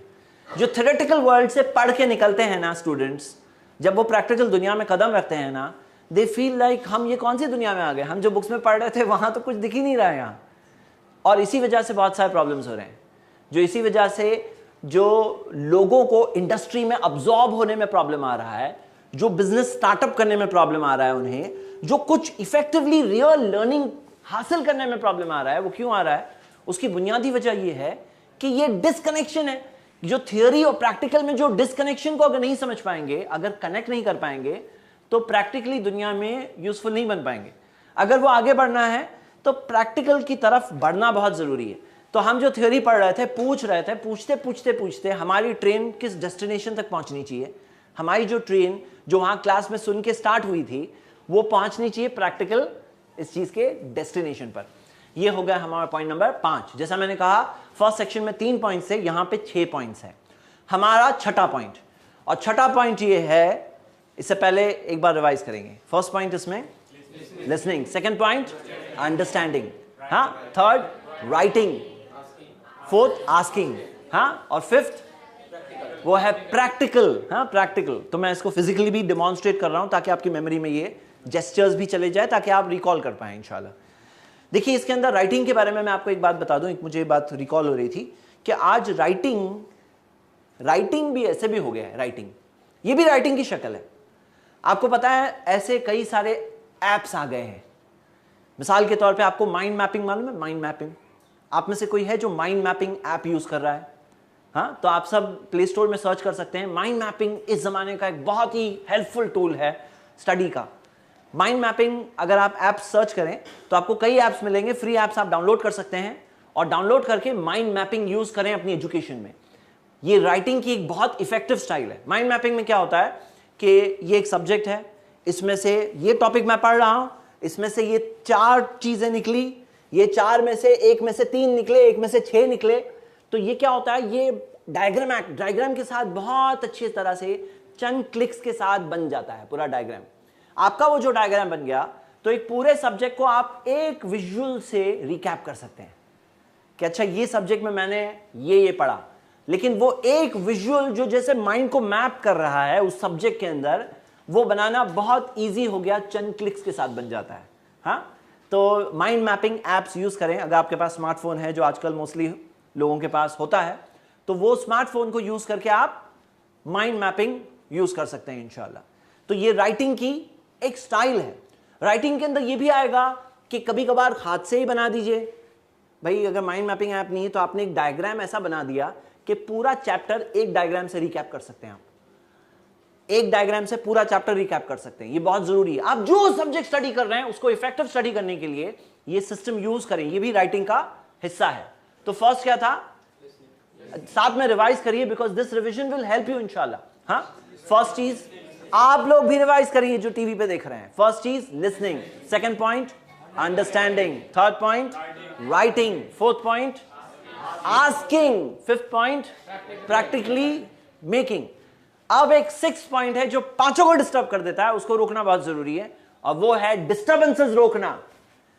आप जो कर रहे हैं वो सारा के सारा लर्निंग प्रोसेस पूरा की पूरी तरह से हाईजैक हो जाएगा, पूरे का पूरी तरह से डिस्टर्ब हो जाएगा, पूरी की पूरी तरह से दूसरे डायरेक्शन में चले जाएगा अगर आप डिस्टर्बेंसेस को ना रोकें। और बहुत पॉपुलर डिस्टर्बेंसेस क्या है आजकल, मोबाइल फोन्स में नोटिफिकेशंस। हाँ, कुछ मीनिंगफुल करना चाहते हैं ना, वो टाइम पे मोबाइल फोन को छुट्टी दीजिए। रियली अगर आप मोबाइल फोन के गुलाम बन के जिंदगी गुजारते हैं ना, तो don't talk of effective learning. You have to come out of the slavery of the mobile. हाँ, ये एक तरह की गुलामी है, उसको साइड पे रखो। आपकी मदद के लिए मोबाइल है, आप मोबाइल के गुलाम नहीं, मोबाइल आपका गुलाम है। उसको अपनी जगह पे रखना बहुत जरूरी है। You have to put it down to its place. Switch off कर दो, कई बार साइलेंट करके रख दो साइड पर। पढ़ना चाहते हो ना, you can't have these disturbances. और खास तौर से social media is really taking up इतना सारा क्रिएटिव टाइम, लोगों का वेस्ट हो रहा है यूजलेस चीजों में। देखिए ये क्या होता है कि हर चीज की अपनी एक इफेक्टिव लेवल होती है, एक फायदे का उसकी लिमिट होती है। आपके बिजनेस को आप प्रमोट कर रहे हो, सही बात को आप लोगों तक पहुंचा रहे हो, उस लिमिट तक सही तरह से यूज करना है। वी शुड नो कि कहां पे वो चीज हमारे जिंदगी को डिसरप्ट कर रहा है। अच्छा, डिसरप्ट करने वाली चीजों में आप जिस टाइप के लर्नर हैं, वो जिस टाइप के आप लर्नर हैं, वो टाइप के डिस्टर्बेंसेस आपको ज्यादा अफेक्ट करेंगे। मिसाल के तौर पर आप ऑडिटरी लर्नर हो और बाजू में कोई साउंड डिस्टर्बेंस है तो आप ज्यादा डिस्टर्ब होने वाले हो। कोई विजुअल वाला है ना, साउंड चल रहा है, उसको डिस्टर्ब ही नहीं होगा, वो विजुअल लर्नर है, वो देख रहा है, कर रहा है अपना काम। बोले तुम्हें डिस्टर्ब नहीं हो रहा है ये साउंड से, नहीं हो रहा है क्योंकि वो विजुअल लर्नर है, या हो सकता है काइनेस्थेटिक लर्नर है। लेकिन बाजू में एक ऑडिटरी वाला बैठा है, वो बाजू से साउंड से डिस्टर्ब हो रहा है। तो जो ऑडिटरी लर्नर्स होते हैं उनको पता होना चाहिए कि मैं साउंड से डिस्टर्ब होता हूं, और क्योंकि मैं प्रीडोमिनेंटली ऑडिटरी लर्नर हूं, मैं सुन सुन के सीखता हूं, तो ये सुनने वाला साउंड जो आ रहा है ये मेरे माइंड को डिस्टर्ब कर रहा है क्योंकि मेरा ध्यान उस तरफ जा रहा है। उसी तरह कोई विजुअल लर्नर है जो देखकर सीखता है, जिसका माइंड विजुअल्स को कैप्चर करता है। अब उसके सामने वहां पे टीवी सेट चल रहा है या वहां पे एलसीडी पे कुछ चल रहा है, तो उसको वो चीज बहुत ज्यादा डिस्ट्रैक्ट करेगी जो ऑडिटरी वाले को डिस्ट्रैक्ट नहीं करेगी। जो ऑडिटरी वाला वहां बैठा है, बोले कि तुम नहीं डिस्ट्रैक्ट हो रहे हो, इससे नहीं हो रहा है वो, क्योंकि वो ऑडिटरी लर्नर है। ये विजुअल लर्नर उसमें डिस्ट्रैक्ट हो रहा है। हाँ, उसी तरह जो काइनेस्थेटिक लर्नर है उसको करने वाली चीजें डिस्ट्रैक्ट करेगी। जो की हुई चीजें है, भाई ये कर दो वो कर दो, तो वो करने से वो ज्यादा डिस्ट्रैक्ट होगा, ज्यादा डाइवर्ट होगा। तो हमें पता होना चाहिए कि कौन सी डिस्टर्बेंसेस हमें डिस्टर्ब करते हैं, उसे क्लियरली आइडेंटिफाई करना बहुत जरूरी है, जो हमने पहले ही पार्ट 1 में देख लिया था। लेकिन ये लास्ट पॉइंट जो वहां के लास्ट पॉइंट से कनेक्ट हो रहा है, जो फर्स्ट सेक्शन के 3 पॉइंट थे उसमें थर्ड पॉइंट क्या था कि आप कौन से टाइप के लर्नर हो। यहां के 6 पॉइंट्स में आपको कौन सा डिस्टर्बेंस ज्यादा डिस्टर्ब करता है, क्योंकि वो डिस्टर्बेंस को आप संभालोगे। फिर कुछ जनरल डिस्टर्बेंसेस है जो सबको डिस्टर्ब करते हैं, लेकिन कुछ डिस्टर्बेंसेस होते हैं जो स्पेसिफिक किस्म को ज्यादा डिस्टर्ब करेंगे। तो हमने अभी फिनिश किया 3 + 6। स्टार्टिंग से रिवाइज करेंगे। फर्स्ट पॉइंट क्या था, have genuine interest in what you are studying. वो जेन्युइन इंटरेस्ट बहुत जरूरी है। पॉइंट नंबर 2 क्या है, गोल। बेमकसद बनोगे, मकसद नहीं है कि भाई आप जा रहे हो, कहां जाना नहीं पता है, तो फिर तो कहीं भी पहुंच जाओ। हाँ, आपकी मंजिल ही नहीं कोई। ये हो गया पॉइंट नंबर 2। पॉइंट नंबर 3 क्या है, what type of a learner are you, know yourself. आप किस किस्म के लर्नर हैं, ये हो गया हमारा पॉइंट नंबर 3। पॉइंट नंबर 3 में हमारा फर्स्ट सेक्शन खत्म हुआ, बिफोर वाला। ड्यूरिंग लर्निंग का प्रोसेस हम फिर से स्टार्ट कर रहे हैं। First point listening, second point understanding, third point writing, fourth point asking. हाँ, आस्किंग में भले ही यहां बता रहा हूं, लेकिन आस्किंग यहां से भी होती है। हाँ, और मोबाइल में टाइप करके भी होती है। फिफ्थ पॉइंट प्रैक्टिकली करना, प्रैक्टिकल वर्ल्ड से कनेक्शन रखना, प्रैक्टिकल से कनेक्ट होना बहुत जरूरी है। Point number 6 avoid disturbances. हाँ, ये हमारे 2 सेक्शंस कंप्लीट हुए। मैं एक टॉपिक कवर करने वाला हूं, how to control your mind, अपने माइंड को कैसे कंट्रोल करें। तो उसके अंदर ये चीज डिटेल में आने वाली है कि हमारे माइंड के ताल्लुक से ये स्टडीज से साबित हो चुका है कि कुछ चीजों की वजह से माइंड रियलिटी से दूर जाता है। माइंड जो है रियलिटी से दूर जाता है। जैसे म्यूजिक के बारे में भी कहा जाता है, it takes you to cloud 7। हाँ, क्लाउड 7 पे पहुंच जाते हो, हवाओं में, बादलों में घूम रहे हो। हाँ, उसी तरह जब कोई शख्स अल्कोहल पीता है तो अल्कोहल पीने से भी नशे की हालत में वो ज़मीन से, हकीकत से दूर हो जाता है। ड्रग से भी यही होता है। और ये चीज़ के ताल्लुक से यही सेम सब्जेक्ट के अंदर एक वो परसेप्शन था कि म्यूज़िक चलाकर स्टडी अच्छी होती है, लेकिन प्रैक्टिकल स्टडीज़ ने ये साबित किया कि नहीं, म्यूज़िक चलाकर उल्टा माइंड डाइवर्ट हो रहा है उस डायरेक्शन में, उसको बार बार यहाँ लाना पड़ता है। हो सकता है आपके पर्सनल एक्सपीरियंस में, क्योंकि आपके जो फ्रेंड्स हैं आप बच रहे हो, तो आपको वो नुकसान से ये छोटा नुकसान लग रहा होगा। यानी वो भी नुकसान है, वो भी एक डिस्टर्बेंस है, वो डिस्टर्बेंस से ये छोटा डिस्टर्बेंस है। लेकिन कितना अच्छा होगा अगर कोई डिस्टर्बेंस ना हो। हाँ, लेकिन मैं आपको कुछ टेक्निक्स जो बता रहा हूँ आज, और जो टेक्निक्स आगे और कंटिन्यू होने वाली है, आप वो यूज़ करने में आप वो स्विच ऑफ करके देखिए। आपको अपना आउटपुट पता है, वो सेम एफर्ट में क्या आउटपुट आपको मिलेगा, आप वो कंपेयर करिए। एंड मेरा ये कहना है, you will find better results than earlier. वही आप हैं, you will get better results than earlier, जो हम आगे देखेंगे। और इसके लिए बहुत अहम बात ये भी है कि you work on your first point, genuine interest in your studies. जो पढ़ रहे हो ना, it should really excite you. कैसा होता है कि आपको कोई एडिशनल इस चीज़ की ज़रूरत नहीं होनी चाहिए फॉर दिस, कि मैं ये बैर ही नहीं कर सकता हूँ, कुछ रहेगा तो ही बैर कर पाऊंगा। हाँ, जैसे मिसाल के तौर पर आपको मैं थोड़ा सा रफ एग्जांपल दे रहा हूँ। वो ये है कि कुछ लोग जो गटर्स को क्लीन करते हैं, बहुत गंदगी का सामना करना पड़ता है। दे से वी कैन नॉट बेयर ये गंदगी, तो they at times are prone to go in for alcoholism या ड्रग्स। बोलते हैं कि इसकी वजह से हमें वो जो तकलीफ़ है वो नहीं होती है। वो तकलीफ़ से अपने आप को बचाने के लिए वो अपने आप को उस चीज़ में डालते हैं जो और नुकसान है। वो अपने आप को अगर ओरिएंट कर लें कि how to deal with this difficulty, वो और बेटर डील कर पाते हैं। वो अपने आप को डिस्ट्रॉय करते हैं अल्कोहलिक्स और ड्रग एडिक्ट बनाकर। तो यहाँ पे क्या है कि आपका जो मैं अंडरस्टैंड कर रहा हूँ कि you are not really enjoying your studies. अगर आप ये चीज़ इंजॉय करने लगेंगे ना, you don't need external something to keep going. आपके अंदर वो दिलचस्पी होगी कि I really am interested, I am excited to study this. मैं ये पढ़ने में अकाउंट्स पढ़ रहा हूँ, I am really feeling interested, क्या बात है, बैलेंस शीट बना रहा हूँ, व्हाट ग्रेट एक्साइटमेंट। वो इंटरेस्ट पैदा करना पड़ेगा। वो कर लिए ना तो आपको ये सब एक्सटर्नल चीज़ों की ज़रूरत नहीं रहेगी। रात में लेट सोना, रात में बिजी रहना, सोने के टाइम पर नहीं सोना। जैसे कि स्लीप पैटर्न के ताल्लुक से हम अपने नेक्स्ट सब्जेक्ट में देखने वाले हैं। स्लीप पैटर्न के अंदर कम घंटों में आप ज़्यादा आराम कर सकते हैं if you sleep at the right time. ये हो सकता है फर्स्ट रीज़न। सेकेंड रीज़न ये है कि जो काइनेस्थेटिक लोग होते हैं, जो काइनेस्थेटिक होते हैं, उनको अगर बिठा दो ना, बोले बैठो यहाँ पर, इतने घंटों तक बैठो, अब उनके लिए ये चीज़ बहुत डिफिकल्ट होती है उनके नेचर की वजह से। तो क्या होता है कि वो लोग जब बैर नहीं कर सकते ना, तो स्लीप इज़ अ एस्केप। नींद एक एस्केप रूट है, तो जो उनके ऊपर आने लगती है वो सोने की तरफ बढ़ने लगते हैं। तो मैं उनको क्या सजेस्ट करूँगा कि अगर आप काइनेस्थेटिक हो और अपने आप को आइडेंटिफाई करो, तो फिर कोई चीज़ अपने हाथ में एक्टिविटी रखो, पेन रखो, डूडलिंग करो, डूडलिंग। हाँ, कुछ करो जिससे कि वो एक्टिविटी आपकी एक्स्ट्रा एनर्जी कंज्यूम करेंगी, तो दिमाग आपका कॉन्सेंट्रेट कर पाएगा। हाँ, ये एक सेकेंड टिप हो सकता है ऐसे लोगों के लिए, बिकॉज जो ऑडिटरी लर्नर्स होते हैं ना, वो ज़्यादा टाइम तक अच्छे से सुन सकते हैं, लेकिन जो काइनेस्थेटिक होते हैं ना, वो उनके लिए बहुत डिफिकल्ट होता है। और फर्दर जो जेन्युइन इंटरेस्ट फैक्टर है, जो हमारे बाकी के सारे पॉइंट्स हैं, वो चीज़ पर वर्क करना बहुत ज़रूरी है। अब कोई शख्स गलत फील्ड में है, गलत लाइन में है, उसकी दिलचस्पी नहीं है, वो वहाँ मजबूरी के तौर पर है, तो वो मर मर के जी रहा है, सो के क्लास अटेंड कर रहा है, तो ये कॉमन स्टोरी होती है। वहाँ पर भी एक रूट होती है उसकी, वो रूट पर वर्क करना बहुत ज़रूरी है। वहाँ जिसने वर्क कर लिया ना, आगे का रास्ता बहुत आसान हो जाएगा। छोटे बच्चों में जेन्युइन इंटरेस्ट पैदा करना है। अब सवाल यहाँ ये है, वो इंटरेस्ट कैसा पैदा करें। तो कई बार ऐसा होता है कि बच्चों को सवाल पूछने से उनके अंदर इंटरेस्ट पैदा होता है। उन्हें एक सवाल पूछ रहे हैं कि क्या तुम्हें पता है कि ये चीज़ कैसे चलती है, कार कैसे चलती है, कैमरा कैसे चलता है, लाइट कैसे चलती है, क्या आपको पता है कि ये कैसे हुआ, वो कैसे हुआ, कोई सवाल। बिकॉज बेसिकली सवाल पूछिए, जवाब मत बताइए। बेसिकली क्या होता है, बच्चे बाय नेचर नेचुरल लर्नर्स होते हैं। हमारे यहाँ का एजुकेशन सिस्टम जो है ना, वो नेचुरल लर्निंग सिस्टम को, इंस्टिंक्ट को कई बार दबा देता है। क्योंकि होता क्या है, हर बच्चे को वही पढ़ना होता है जो टेक्स्ट बुक में है, और टेक्स्ट बुक से आगे नहीं पढ़ सकते, टेक्स्ट बुक से कम नहीं पढ़ सकते। अब कोई बच्चा होता है जिसके अंदर इंटरेस्ट होता है कि ये क्या है, वो उससे ज़्यादा पढ़ सकता है, लेकिन उसको स्टॉप किया जाता है। तो हम देखते हैं कि ये चीज़ को कैसे सप्लीमेंट करें। आज सप्लीमेंट करने के बहुत सारे टूल्स आ गए हैं। जैसे आज बहुत सारे ऐसे ऐप्स आ गए हैं जिनसे वो बोरिंग एजुकेशन प्रोसेस इंटरेस्टिंग बन सकता है।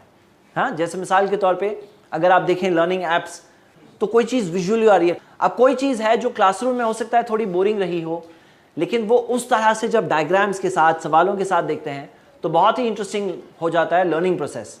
तो वो लर्निंग प्रोसेस को कैसे इंटरेस्टिंग बनाए एज के हिसाब से, ये बहुत ज़रूरी है। बच्चों के अंदर बहुत सिग्निफिकेंट चीज़ है जो बड़े प्ले कर सकते हैं। उनसे सवाल पूछें कि ये क्या है, ये कैसे होता है, और देखिए बच्चे का क्या इंटरेस्ट है, उसमें क्या इंटरेस्ट है, वो इंटरेस्ट को और आगे बढ़ाने की कोशिश करें। अच्छा, गौर करोगे, कुरान मेमोराइज करने में अपने कुरान की कॉपी को देखते हैं तो याद आता है, दूसरी कुरान की कॉपी में देखते हैं तो वो याद नहीं आता है।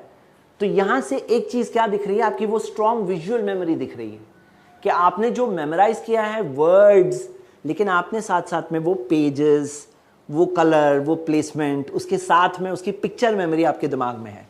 तो आपको बहुत ख्याल रखना चाहिए कि आपका कुरान का मुसहफ उसमें इंशाल्लाह सेफ रहे, हाँ, ताकि आप लॉन्ग टर्म से उसको उसके ज़रिए रिवाइज करें।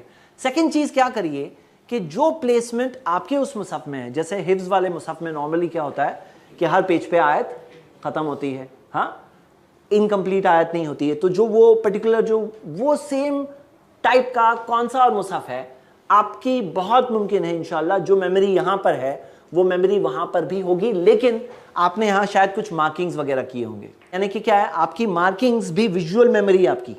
अब वो मार्किंग जिस मुसहफ में नहीं है तो वो चीज़ आपको वैसे कैचअप नहीं कर पा रहे हैं आप, लेकिन नथिंग टू वरी, जैसे आप आगे बढ़ेंगे और रिवाइज करेंगे तो आप स्ट्रॉन्गर जितने बनते जाएंगे इंशाल्लाह आपके लिए वो चीज़ आगे जाकर इंशाल्लाह आसान होगी। और मैं मेमोराइजेशन के कुछ बहुत ब्यूटीफुल टिप्स आप सबके साथ शेयर करना चाहता हूँ, जो इसका लास्ट पोर्शन होगा इंशाल्लाह। ठीक है, हम लोग आगे बढ़ते हैं। हमने 2 सेक्शंस खत्म किया था। फर्स्ट सेक्शन कौन सा था, बिफोर। सेकंड सेक्शन क्या है, ड्यूरिंग। अब आते हैं हम आफ्टर वाले सेक्शन में। यहां पे भी हम सिर्फ 3 पॉइंट सीखने वाले हैं। आफ्टर में हमारा सबसे पहला पॉइंट, और ये पूरे प्रोसेस में जो लर्निंग प्रोसेस है उसके अंदर ये जो पॉइंट है एक बहुत ही इंपॉर्टेंट और बहुत ही सिग्निफिकेंट, बहुत ही ज़रूरी पॉइंट है। वो ये है कि बहुत से लोग ये समझते हैं कि लर्निंग और स्टडी करना, एजुकेशन हासिल करना एक वन टाइम चीज़ है।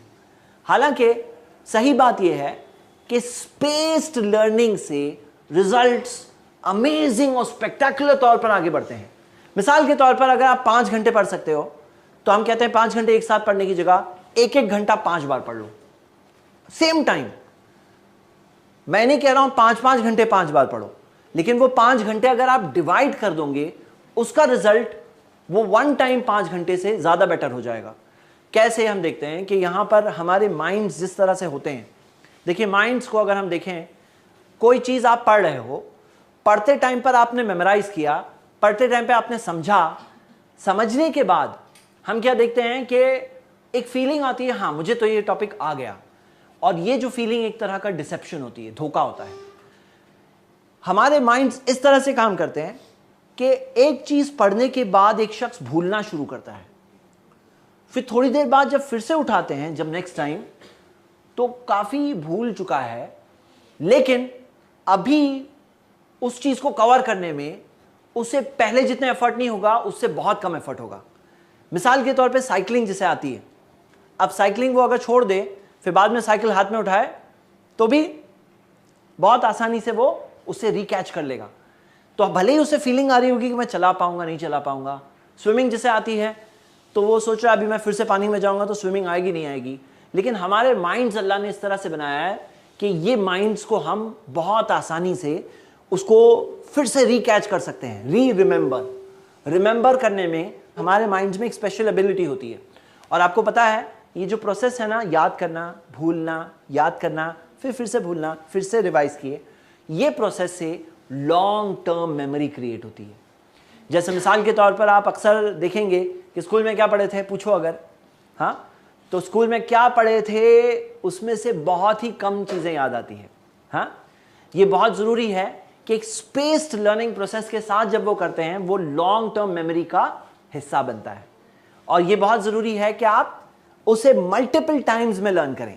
फर्स्ट टाइम में लर्न किया, आपने पढ़े, कच्चा पक्का याद हो गया, छोड़ दीजिए। सेकेंड टाइम लर्न कर रहे हैं, उससे रिवाइज कर रहे हैं। जो आपको लगेगा, इनिशियली लगेगा मैं भूल गया, अरे मैं पूरा पढ़ा था, वेस्ट हो गया, डोंट वरी, फिक्र की कोई बात नहीं है। उसको क्या करना है, आपको फिर से पढ़ना है। नाउ आप अभी उस चीज को ज्यादा इजीली कैच कर पाएंगे। ये बहुत जरूरी है, स्पेस्ड लर्निंग। हाँ, स्पेस्ड लर्निंग प्रोसेस। इस ताल्लुक से बहुत सारे एक्सपेरिमेंट्स हैं जिसमें ये बात साबित हुई है कि ये लर्निंग प्रोसेस फार सुपीरियर होता है, और जो मेमोरी एक ही बार में आई है वो एक ही बार में चले भी जाती है। जो एक बार आई है, फिर भूल करके फिर से रिवाइज किए, फिर भूल करके फिर से रिवाइज किए, तो वो चीज़ की मेमोरी बहुत ही स्ट्रांग और लॉन्ग टर्म होती है।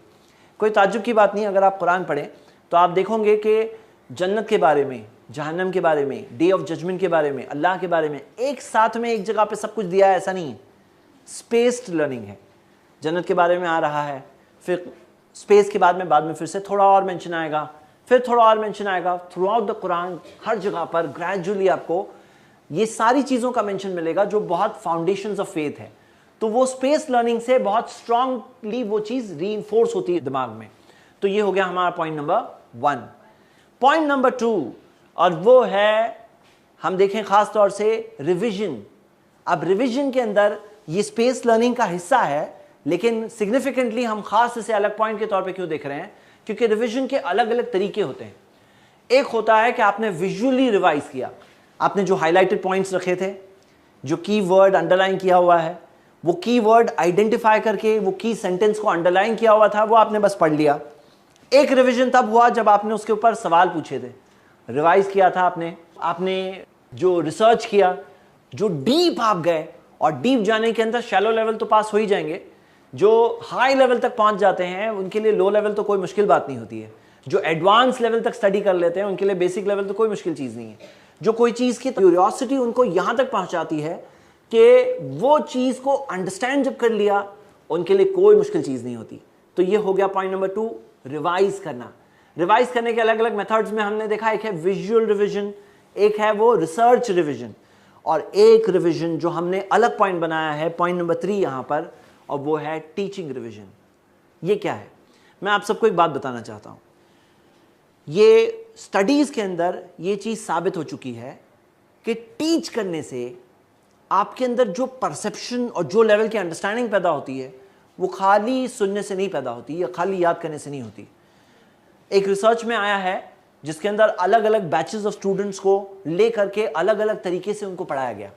मैं आपको कुछ बहुत इंटरेस्टिंग बातें बताना चाहता हूँ कि फर्स्ट उनको सिर्फ ऑडियो से सिखाया गया, ऑडियो सुनाया गया, पूछा कि कितना याद है, तो देखा कि 5% याद था। 5%, यानी 100% में से सिर्फ 5% रिटेन हुआ जब सिर्फ ऑडियो था।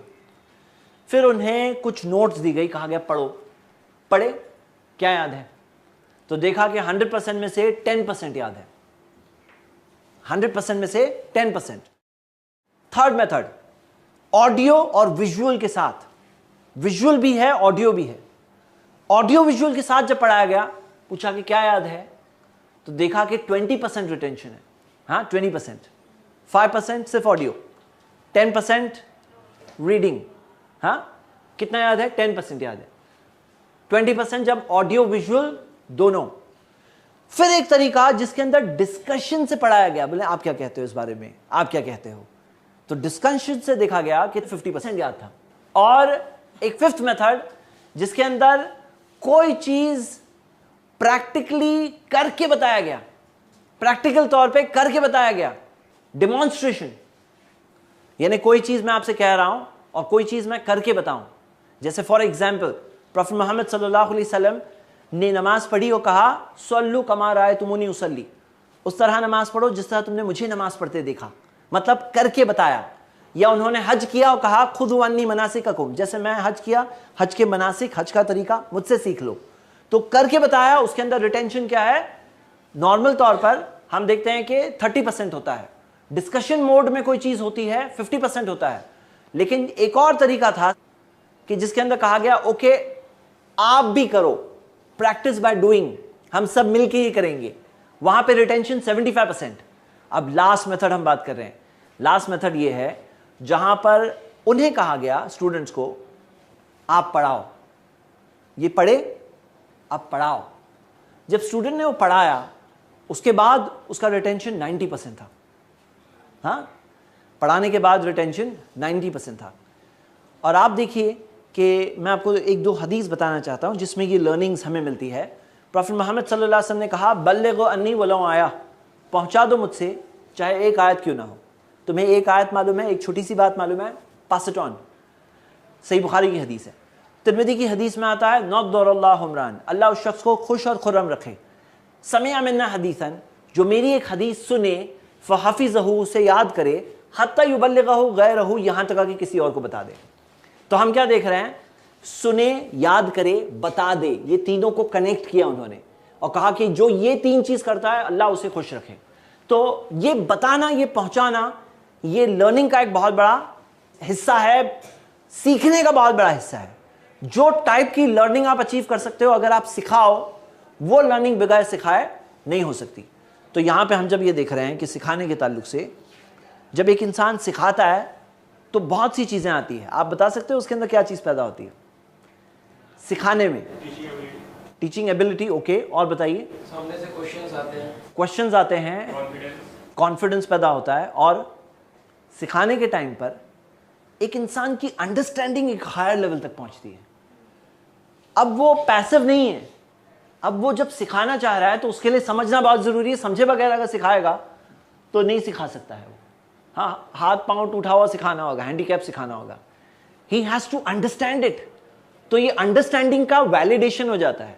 जैसे होता है ना, फॉर्म के अंदर चेक करते हैं, सबमिट करते हैं कि फॉर्म आपका ये भरा हुआ नहीं है, तो वो जब सिखाने के लिए बटन जब क्लिक करता है तो वो वैलिडेशन हो जाता है, चेक हो जाता है कि तुम बराबर से समझे थे नहीं समझे थे। समझाने के टाइम पर एक और चीज होती है कि क्या आप अपने वर्ड्स में उसे एक्सप्रेस कर पा रहे हो, are you able to express it. तो ये बहुत ज़रूरी है। जैसे मिसाल के तौर पर मुझे ये बात बहुत इंटरेस्टिंग लगती है कि हदीस के वर्ड्स ये है हत्ता युबल्लिगहु गैरहु, यहाँ तक कि किसी और को बता दो। किसी और में एज भी नहीं दी गई है कि क्या उम्र को बताओ, किसको बताओ। तो मैं आपको एक बात सजेस्ट करता हूँ कि अगर आप कोई चीज़ स्टडी कर रहे हैं तो उससे आसान अल्फाज में कोई बच्चे को बुलाओ, और बच्चे नॉर्मली अवेलेबल होते हैं, उनको कोई ध्यान नहीं देता है, और उनको कोई बैठ करके कोई बात बताएं तो they are very interested in learning. तो उसको बुलाओ, कहा कि मैं तुम्हें कुछ बताना चाहता हूँ, और बता के देखो उसको समझ में आ रहा है नहीं आ रहा है। अगर उसे समझ में आ गया मतलब कि यू रियली हैव अंडरस्टूड, क्योंकि बच्चे को समझा दिए मतलब कि आपने रियली उस चीज़ के अंदर अच्छी तरह से समझ लिया। ये बहुत बड़ी चीज़ है, बहुत इंपॉर्टेंट एक टेस्ट है। तो किसी को बताना, नॉर्मली क्या होता है कि कोई चीज़ आपके पास है, पैसे आपके पास है, आप लोगों को देते हो तो आपका पैसा कम हो जाएगा। आपके पास कोई चीज़ है, कोई प्रॉपर्टी है, आप बांट देते हो तो कम होता है, लेकिन नॉलेज बांटने से बढ़ती है। हाँ, इसके अंदर एक और तरीका है बताने का, अपने आप को बताओ और अपने आप को एक्सप्लेन करो। ये भी एक तरीका है ऑफ स्ट्रॉन्ग लर्निंग। किसी और को बताओ, फ्रेंड्स में कोई कमजोर हो उसके साथ डिस्कस करो, बोला नहीं ये ऐसा है, और उस वक्त पर आपकी खुद की कमियां हाईलाइट होगी। वो कमियों से भागना मत, वो कमियों को कन्फ्रंट करना, फिर जाके रिसर्च करो। पिछले स्टेज में जो आ चुका है कि पूछो तो जाके पूछो और रिसर्च करो। लेकिन समझाने में क्या होता है, वो चीज़ बिल्कुल हमारे सामने आ जाती है, you really not understood this. तुम रस्म अदा कर रहे हो, रट्टा मार के आए हो, बस लिखने के लिए एग्जाम में स्टडी कर रहे हो, तुमने समझा नहीं है। क्योंकि समझाने में समझना बहुत ज़रूरी है। तो ये टीच एंड लर्न वाला जो तरीका है, ये एक बहुत इंपॉर्टेंट चीज़ है। तो फ्रेंड्स में आपस में एक दूसरे के साथ डिस्कस करना कि नहीं वो सब्जेक्ट जो था उसमें ये मतलब है, उसमें ये बात है, तो ये एक बहुत इंपॉर्टेंट लर्निंग होती है। तो ये हो गए हमारे 3 पॉइंट्स। फर्स्ट पॉइंट क्या था, स्पेस्ड लर्निंग, एक साथ में करके हो गया काम खत्म, दिस इज डिसेप्शन, अपने आप को धोखा मत दो। स्पेस्ड लर्निंग करना बहुत जरूरी है। वो स्पेस फिर बाद में जाके बड़े भी हो सकते हैं, 1 महीने बाद कर लिए, 3 महीने बाद कर लिए, लेकिन रिवाइज करने से वो चीज हमारे माइंड में लॉन्ग टर्म रहेगी। Spaced learning. सेकेंड पॉइंट क्या है हमारा, रिविजन अलग अलग टाइप के रिविजन्स, ये बहुत जरूरी है। और भूल गए अगर तो डोंट वरी, वो हमारे माइंड्स ऐसे बनाए गए हैं, this is how we are. हम भूलते हैं और भूलने के बाद वो जो याद करते हैं तो वो स्ट्रॉन्गर होता है, वो लर्निंग लॉन्ग टर्म तक रहती है। थर्ड पॉइंट हमारा है टीच एंड लर्न। हाँ, टीच एंड लर्न बहुत जरूरी। फर्स्ट पॉइंट क्या था? Space learning. Second point revision. Third point teach and learn. इंशाल्लाह टीच करेंगे आप, टीच करिए, डोंट हेजिटेट। ये हेजिटेशन जो है ना आपको हायर लेवल तक नहीं पहुंचाएगा। हमें चाहिए कि हम उस चीज में आगे बढ़ें। This is the sharing attitude. ये एक चैरिटेबल एटीट्यूड है। जो देता है उससे अल्लाह उससे ज्यादा देता है। हाँ, ये एक बहुत बड़ी चीज है कि हम शेयर करें तो अल्लाह गिव्स अस मोर। ये बहुत बड़ी चीज है। ये 3 पॉइंट्स हो गए। चलिए स्टार्टिंग से एक बार फिर से रिवाइज करेंगे। हमने देखा बिगिनिंग में, क्योंकि ये फाउंडेशन है, ये फाउंडेशन ठीक नहीं है तो आगे भी काम नहीं होगा। फर्स्ट पॉइंट क्या था? Genuine interest in learning. हाँ, स्टडी करने में जेन्युइन इंटरेस्ट होना चाहिए। जो सब्जेक्ट पढ़ रहे हैं जेन्युइन इंटरेस्ट होना चाहिए। सेकंड पॉइंट गोल। क्या गोल है, क्या मंजिल है, उससे आपके अंदर वो एनर्जी आएगी। और मैंने देखा है सीए के स्टूडेंट्स, जो डेडिकेटेड स्टूडेंट्स हैं, जिनके सामने गोल है, इस तरह हार्ड वर्क करते हैं। हाँ, आप देखिए कि इंजीनियरिंग एडमिशन के लिए इस तरह से हार्ड वर्क करते हैं that you can not imagine कि भाई क्या चीज है उनके अंदर ये चीज पैदा कर रही है। It is that goal in front of them. और जिसके पास गोल नहीं है वो फ्लॉन्डर करेगा। Number 3, know yourself. हाँ, अपने आप को पहचानना ये बहुत जरूरी है। Second stage during learning. First point सुनना, अग्रेसिवली सुनना, ध्यान से सुनना। सेकेंड पॉइंट अंडरस्टैंड करना, going beyond words into understanding. Third point writing. हाँ, fourth point asking questions. Fifth point practical से कनेक्शन जोड़ना। Sixth point stop the disturbances, जो ये पांचों को आगे डिस्टर्ब कर देंगे। कुछ नहीं हो सकता। और बल्कि आपके जो फ्रेंड्स आप मेंशन कर रहे हैं ना, this also comes in the stop the disturbances. हाँ, वो डिस्टर्बेंसेस नहीं स्टॉप करेंगे, आपका लर्निंग प्रोसेस पूरी तरह से डिस्टर्ब हो सकता है। ये हो गया हमारा ड्यूरिंग। आफ्टर के अंदर फर्स्ट पॉइंट क्या है? Spaced effect. हाँ, सेकंड पॉइंट रिविजन। हाँ, third point teach and learn. हाँ, टीच एंड लर्न। अब हम बात कर रहे हैं ऑलवेज। ऑलवेज के अंदर हम लोग 6 पॉइंट्स पर इंशाल्लाह गौर करने वाले हैं। तो 3 6 3 6। हाँ, 6 पॉइंट्स ऑलवेज। और मेरे ब्रदर्स एंड सिस्टर्स, हमारा फर्स्ट पॉइंट इसमें है ऑलवेज में, नो द प्रायोरिटीज। प्रायोरिटीज, इसे अरबिक में कायदा है अल अहम फल मुहिम। द मोस्ट इंपॉर्टेंट फर्स्ट, फिर उससे कम, फिर उससे कम, अकॉर्डिंग टू इंपॉर्टेंस और अहमियत के मुताबिक। क्या आपको पता है, अगर आप अपनी जिंदगी का जायजा लोगे तो हमारी जिंदगी के अंदर 20% ऐसी चीजें होती हैं जिसकी वजह से 80% रिजल्ट्स आते हैं। आप 20% ऐसी चीजें कर रहे होते हो जिसकी वजह से आपकी जिंदगी के अंदर 80% इफेक्ट्स पैदा हो रहे होते हैं। आपकी पढ़ाई के अंदर भी 20% ऐसा इल्म होता है जो कोर इल्म होगा, जो बहुत इंपॉर्टेंट इल्म होगा, और वो नॉलेज, वो अंडरस्टैंडिंग, वो कंसेप्ट के बेसिस पर 80% बिल्ड हो रहा है उसी बेसिस पर। उसी तरह बिजनेस के अंदर 20% कस्टमर्स से 80% बिजनेस आता है। जो जॉब कर रहा है तो उसके काम के अंदर 20% ऐसी चीज होती है जिसकी वजह से 80% रिजल्ट्स पैदा होते हैं। फैमिली लाइफ के अंदर आपकी जो भी वैल्यू है, आप 20% कुछ ऐसा करते हो जिसकी वजह से 80% आपके रिजल्ट्स पैदा होते हैं। ये 20-80 का प्रिंसिपल आप देख सकते हो यूनिवर्सली। मिसाल के तौर पर इस्लाम के अंदर जो अकीदा है, ईमान है, बिलीफ है, वो इतना इंपॉर्टेंट है। वो भले ही छोटा हिस्सा है, लेकिन वो आपने सही लर्न किया तो आपकी rest of your Islam will be very strong bases of your belief. आपके बिलीफ स्ट्रांग है, सब कुछ स्ट्रांग हो जाएगा। तो हम क्या देखते हैं कि ये कोई चीज जो 20-80, जरूरी नहीं एग्जैक्ट 20 और 80 हो। इसमें बोलने की बात क्या है, एक माइनॉरिटी चीज ऐसी होती है जिसकी वजह से मेजॉरिटी इफेक्ट पैदा होता है। तो पढ़ाई के अंदर सवाल यह है कि वो 20% क्या है, आइडेंटिफाई करना। आप जो सब्जेक्ट पढ़ रहे हो उसका दिल कहां है, उसका कोर कहां है, कौन सी चीज है जो मोस्ट इंपॉर्टेंट है, उसको आइडेंटिफाई करना बहुत जरूरी है कि ये चीज है, this is the point, this is the most important. वो आपने आइडेंटिफाई कर लिए तो आपने समझ लीजिए कि वो सब्जेक्ट को कैच कर लिया। देखिए क्या होता है कि कुछ होते हैं जो लोग टर्शरी तौर पर, पेरिफेरल तौर पर, साइड पे, बाउंड्री के वो सब सब्जेक्ट्स को कैच करने में बहुत टाइम लगा देते हैं, कोर तक नहीं पहुंच पाते हैं। जो कोर सब्जेक्ट है वो क्या है?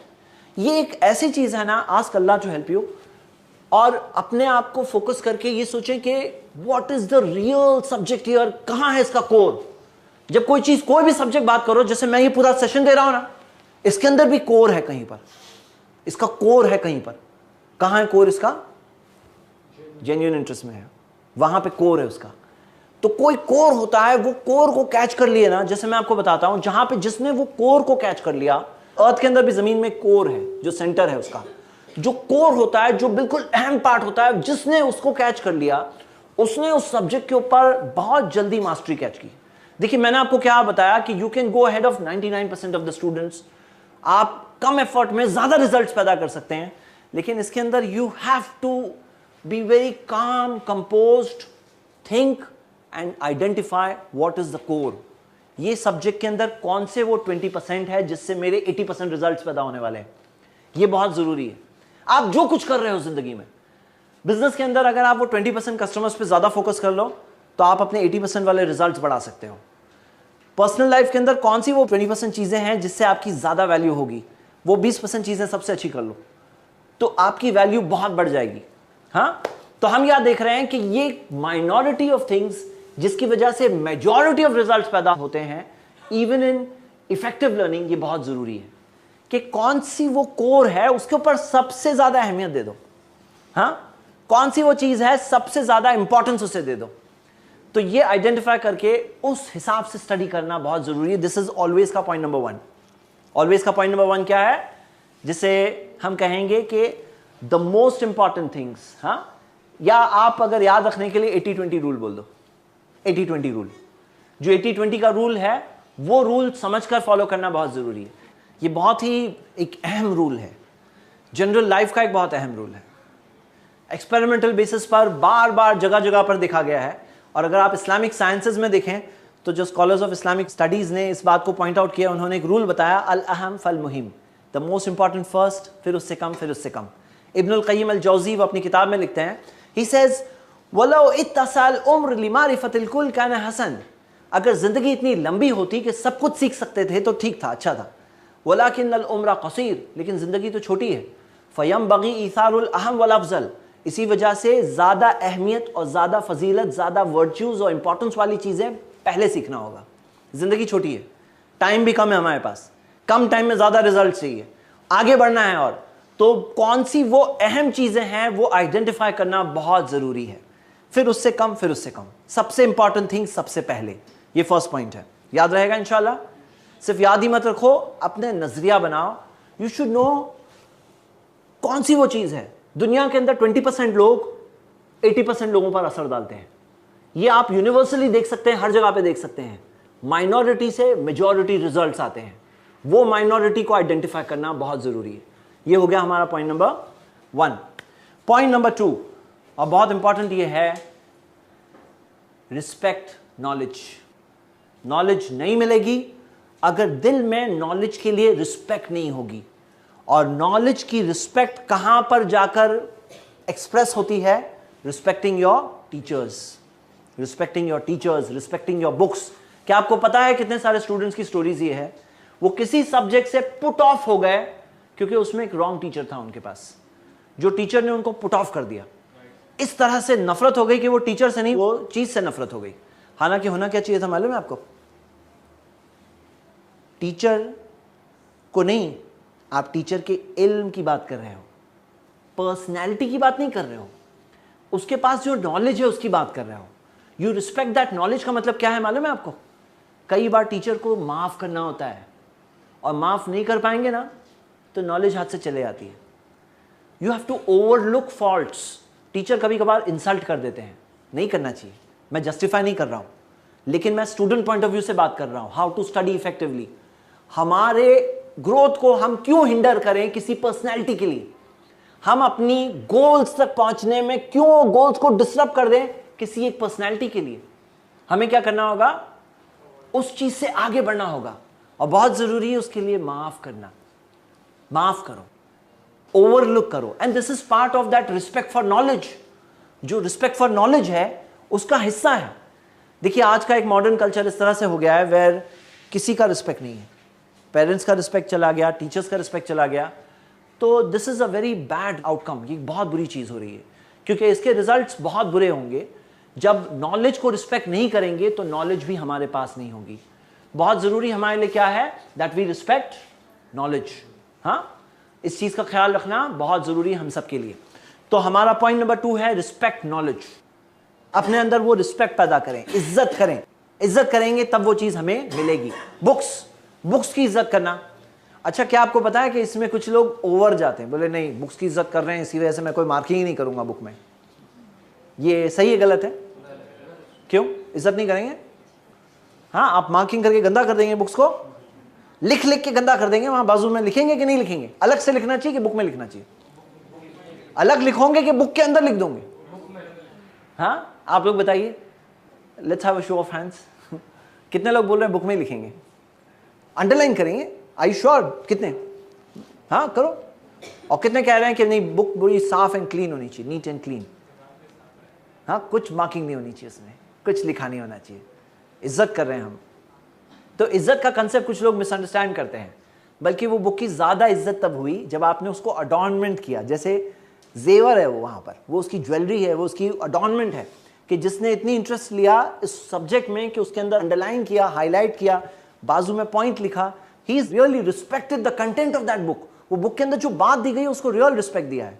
तो हम वो रस्म की बात तो पहले पॉइंट से ही कह रहे हैं, रस्म की बात हम नहीं कर रहे हैं, हम रियल बात कर रहे हैं। We are down to the real substance, और यही चीज रिजल्ट देगी। वो क्या है? Real respect. उसी तरह कुछ लोग टीचर्स के रिस्पेक्ट में यहां तक जाते हैं, बोले कि भगवान है वो हमारा। हाँ, टीचर तो हम वो भी नहीं कह रहे हैं, वो इंसान है, लेकिन we have to know he has his limitations. इंसान होने के नाते लिमिटेशंस है। अगर आप बहुत ही हाई रखोगे, फिर क्या होता है, जो बहुत हाइट पे पहुंचते हैं बहुत ज्यादा जोर से गिर भी जाते हैं। तो उनको रियलिटी में रखोगे ना कि ये एक इंसान है, who is the source of my knowledge, I am respecting his knowledge. मैं उसकी इल्म की इज्जत कर रहा हूं।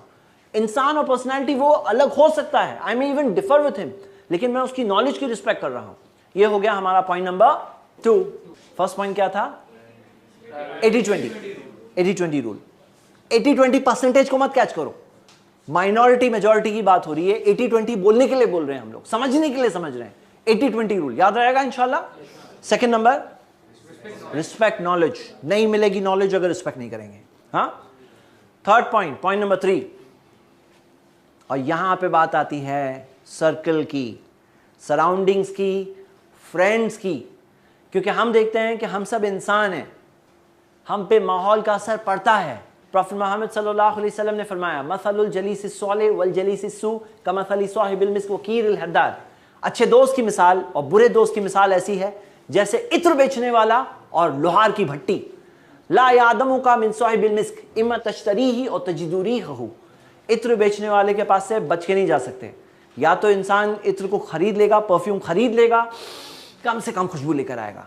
वकीरिल हद्दाद, लोहार की भट्टी, युहरिकु बदनक, या तो तुम्हारे जिस्म को जला देगी, और सौबक, कपड़ों को जला देगी, और तजिदु मिन्हु रीहन खबीसन, या तो कम से कम बुरी स्मेल तो लेकर आओगे। तो जैसे कहावत है, जैसी संगत वैसी रंगत। हाँ, जो दोस्त होते हैं आसपास वो लोग बहुत बड़ा डीमोटिवेटिंग या मोटिवेटिंग फैक्टर बनते हैं। बोले बहुत पढ़ाकू हो गए हो तुम अभी, हाँ बहुत पढ़ने का शौक आ गया, दिख रहा है तुम्हें, तुम तो बहुत पढ़ाकू हो गए हो। अभी क्या होता है, जब इस तरह के कमेंट्स होते हैं तो वो आदमी अलाइंड होना चाहता है अपने माहौल के साथ, कि मैं भी नहीं, कहाँ, मैं तो ऐसे ही बस पढ़ रहा था, ऐसे ही दिखा रहा था, ऐसे ही थोड़ी देर। तो ये चीज़ क्या होती है, ये बहुत ही पुट ऑफ करती है। तो सराउंडिंग्स हमारे आसपास बहुत ज़रूरी है। और पीयर प्रेशर कैसा होता है मालूम है आपको? अगर आजू बाजू में सब ऐसे लोग हैं जो पढ़ाकू हैं, जो पढ़ रहे हैं और जो इंटरेस्टेड है नॉलेज में, तो आप देखोगे कि आपके अंदर भी वो कीन इंटरेस्ट पैदा होगा। तो ऐसे लोगों को आइडेंटिफाई करना है जो इत्र बेचने वाले हों, परफ्यूम सेलर्स। परफ्यूम सेलर कहाँ मिलेगा? हमारे सोसाइटी में परफ्यूम सेलर्स हैं, हमारे आसपास होते हैं परफ्यूम सेलर्स। और कई बार ऐसे जो लोग होते हैं ना, वो अकेले मिलते हैं क्योंकि वो थोड़े बोरिंग लगते हैं लोगों को। हाँ, तो कोई बात नहीं, हमें अपने उस चीज़ के लिए चाहिए और कोई कॉज के लिए, कोई एक चीज़ के लिए अच्छी कंपनी बहुत ज़रूरी है। जो अच्छी कंपनी के अंदर एक इंसान उसके अंदर डेवलप हो सकता है और बुरी कंपनी के अंदर उसके अंदर बहुत सारे नुकसान पैदा हो सकते हैं। तो लुक एट योर फ्रेंड्स, बहुत ज़रूरी है। You look at your friends, कौन है आपके कंपनी। इसी वजह से लोग कई बार बोलते हैं कि मैं फ़लाँ जगह पर स्टडी करना चाहता हूँ, वहाँ पे जो लोग हैं बहुत स्टूडियस होते हैं। और कई बार क्या होता है कि आप अगर एजुकेशन स्टैंडर्ड को दोनों जगह को कंपेयर करेंगे, आपको बहुत ज़्यादा डिफरेंस नहीं मिलेगा। थोड़ा सा बेटर है, थोड़ा सा यहाँ कम है, but what will really make a difference is कि जो माहौल होता है स्टूडेंट्स में, वो माहौल की वजह से रिजल्ट्स ट्रिमेंडसली डिफरेंट हो जाते हैं। तो ये एक चीज़ है जो हमें ख्याल रखना चाहिए। और आजकल हम देखते हैं कि सोशल मीडिया वगैरह के ज़रिए नेटवर्किंग बढ़ गई है, लोगों का मिलना बढ़ गया है, तो राइट सर्कल को अपने साथ जोड़ना ये भी बहुत ज़रूरी है। और ये चीज़ के ज़रिए भी एक इंसान होता है। इवन मॉरल ग्राउंड्स में कई बार क्या होता है, मॉरली कुछ बैड हैबिट्स होती है दोस्तों में। देखा गया है कि कोई एक है जो बैड वर्ड्स देता है, गालियाँ दे रहा है। यहाँ तक देखा गया है कि एक फ्रेंड सर्कल के लोग सेम टाइप की गालियाँ देते हैं, मतलब वो बैड वर्ड्स भी सेम देने लगते हैं, उनका बात करने का अंदाज भी सिमिलर होने लगता है। और कितनी सारी बैड हैबिट्स है जो लोग अपने फ्रेंड सर्कल से सीखते हैं। अल्कोहलिज्म है, ड्रग एडिक्शन जो इतना सारा बढ़ गया है हमारे यूथ में, वो कैसे हो गया है? It's due to friends. हाँ, कोई अगर किसी को कहेंगे ये लो स्लो पॉइजन है, लो अपने आप को बर्बाद करो, गटर में पड़े हुए मिलोगे, लो, तो कोई नहीं लेगा, डजंट मेक सेंस। लेकिन फ्रेंड्स का सर्कल जो होता है, उस चक्कर के अंदर लोग एक दूसरे को देख देख कर खुद भी बिगड़ते हैं। वो वायरस जो है बहुत फास्ट स्पीड में स्प्रेड होती है। उसी तरह आप देखेंगे कि कई बार जो ऑब्सीनिटी और रॉन्ग थिंग्स और कई सारी गलत चीज़ें फ्रेंड सर्कल्स की वजह से क्रिएट होती है। तो अगर कुछ हासिल करना है और अपने आप को पहचानना है कि हम इंसान हैं भाई, वी आर नॉट सुपरमैन, हम रोबोट्स नहीं हैं, हम कोई कंप्यूटर्स नहीं हैं, हम पर असर पड़ता है माहौल का। तो we have to keep ourselves in good circles. अच्छे लोगों के साथ उठना बैठना बहुत ज़रूरी होता है। अच्छा, इसका मतलब क्या ये है कि सिर्फ अच्छे लोग सब एक तरफ है, बुरे लोग एक तरफ है? इसका मतलब ये है हाँ, को बुरे लोगों को कुछ बताना है कि नहीं बताना है? तो जा सकते हैं, मिल सकते हैं, बात कर सकते हैं कि नहीं कर सकते हैं? हाँ, तो अभी तो बोल रहे थे नहीं करना है, करना है नहीं करना है? करना है नहीं करना है? देखिए कैसा है कि हम सब को कंपनी चाहिए, वी आर सोशल एनिमल्स, हम अकेले नहीं रहते हैं, हमारे साथ कोई चाहिए। तो कोई तो चाहिए जिसके साथ मैं उठूं बैठूं, बात करूं, दिल हल्का करूं। तो किन के साथ बैठूंगा? तो मैं अच्छे लोगों के साथ बैठूंगा। लेकिन कभी उनको भी बताना है कि भाई don't do like this, why you wasting your life, क्यों अपनी ज़िंदगी बर्बाद कर रहे हो, देखो ये मत करो। तो अच्छी बात है, शेयर तो करना है ना। फिर क्या होगी कि यहाँ पे ये सर्कल बंद है, क्लोज्ड, हम लोग बात नहीं करते हैं किसी से, सेल्फिश हो गए ना ये लोग। तो फिर इनको शेयर करना है, इनके साथ इनको बताना है। But on the other hand खुद जाके जब वहाँ बैठेंगे उठेंगे तो थोड़े दिनों में वो भी वैसे हो जाएंगे। हाँ, थोड़े दिनों में वो भी वैसे हो जाएंगे। ये हो गया फ्रेंड सर्कल के बारे में, बहुत इंपॉर्टेंट है फॉर इफेक्टिव स्टडीज। अब कोई बोले दोस्तों का क्या असर पड़ता है स्टडीज पर? पड़ता है। हाँ, ये हो गया पॉइंट नंबर 3। पॉइंट नंबर 1 क्या था? 80-20। हाँ, 80-20। पॉइंट नंबर 2 क्या है? Respect knowledge. हम लोग सिग्निफिकेंटली बात यहाँ पे किसकी कर रहे हैं? टीचर्स की। Point number 3, identify your surroundings, सही सराउंडिंग्स के साथ में रहना। हाँ, फ्रेंड सर्कल। पॉइंट नंबर 4, चौथा पॉइंट। अच्छा, गौर करोगे तो हमने टीचर्स की बात कर लिए, फ्रेंड्स की बात कर लिए, कौन बचा? ठीक है, पेरेंट्स को भी हम सराउंडिंग्स वो तो चूज नहीं कर सकते हैं, we have to respect and love our parents. हम आ रहे हैं अपने ऊपर, टेक केयर ऑफ योरसेल्फ। इसमें एक हदीस है जिससे मुझे इंस्पिरेशन हमें मिल रहा है। इसमें सही बुखारी की हदीस है। प्रॉफेट मोहम्मद सल्लल्लाहु अलैहि वसल्लम ने कहा, इन्ना ली जसदिका अलैका हक़्क़ुन, तुम्हारी बॉडी का तुम पर हक होता है, तुम्हारी बॉडी का तुम पर हक होता है। मतलब ये बॉडी है ना, ऊपर वाले की दी हुई अमानत है। ये अमानत का ख्याल रखना हमारी जिम्मेदारी है। We have to answer him कि क्या ख्याल रखें। इसी वजह से जो लोग बोलते हैं ना, मैं सिगरेट पी रहा हूँ, मेरी बॉडी खराब हो रही है, तुम्हारा क्या है? कि नहीं, ये तुम्हारी है ही नहीं, ये तुम्हारी नहीं है, ये किसी और की है जिसने तुम्हें दिया है to use, and he is going to see whether you do the right thing और द रॉन्ग थिंग। वो उसका फैसला तुम्हारे ऊपर, जजमेंट आने वाला है। तो यहाँ पे क्या मामला है कि बहुत इंपॉर्टेंट पार्ट है इफेक्टिव स्टडीज का, is taking care of yourself. हाँ, स्लीप पैटर्न्स का ख्याल रखना, इसमें अपने आराम का ख्याल रखना। कुछ लोग होते हैं जो ओवर वर्क करने में, जैसे अभी कोई बता रहा था ना 23 आवर्स से सोए नहीं है, तो you have to take care of your body. This is not the right way. कभी एक बार कर लिए, कोई मजबूरी है, नेसेसिटी है, अलग बात है, बट रेगुलरली अगर डिप्राइव कर रहे हो अपनी बॉडी को, then this is not good. ये बहुत खराब बात है। तो अपने आप को इस चीज़ के अंदर इस तरह से बनाना कि अपनी बॉडी का ख्याल रखना, अपने न्यूट्रिशन का ख्याल रखना। और बहुत इंपॉर्टेंट पॉइंट है जंक फूड और ऐसी चीज़ें जो अनहेल्दी होती है, इससे जहन पर भी असर आता है। देखिए एक हेल्दी न्यूट्रिशियस डाइट जो है ये खुद हमारे स्टडीज़ और जनरल डेवलपमेंट में कंट्रीब्यूट करता है। तो कई बार क्या होता है कि लोग अनहेल्दी चीज़ें लेते हैं, हार्मफुल चीज़ें लेते हैं, जिन चीज़ों से नुकसान होता है, जिनका प्रूवन नुकसान है, कई बार स्लो पॉइजन साबित हो चुका है, जैसे टोबैको प्रोडक्ट्स जो है जिस तरह से। तो ये ख्याल रखना बहुत ज़रूरी है कि हम इस चीज़ का केयर करें। तो यहाँ पे बात ये है, हमारा जो पॉइंट है वो यहाँ ये है, take care of yourself. Sleep हो गई, उसमें नींद हो गई, उसमें क्या चीज़ हो गई, डाइट हो गया, उसमें एक्सरसाइज हो गई।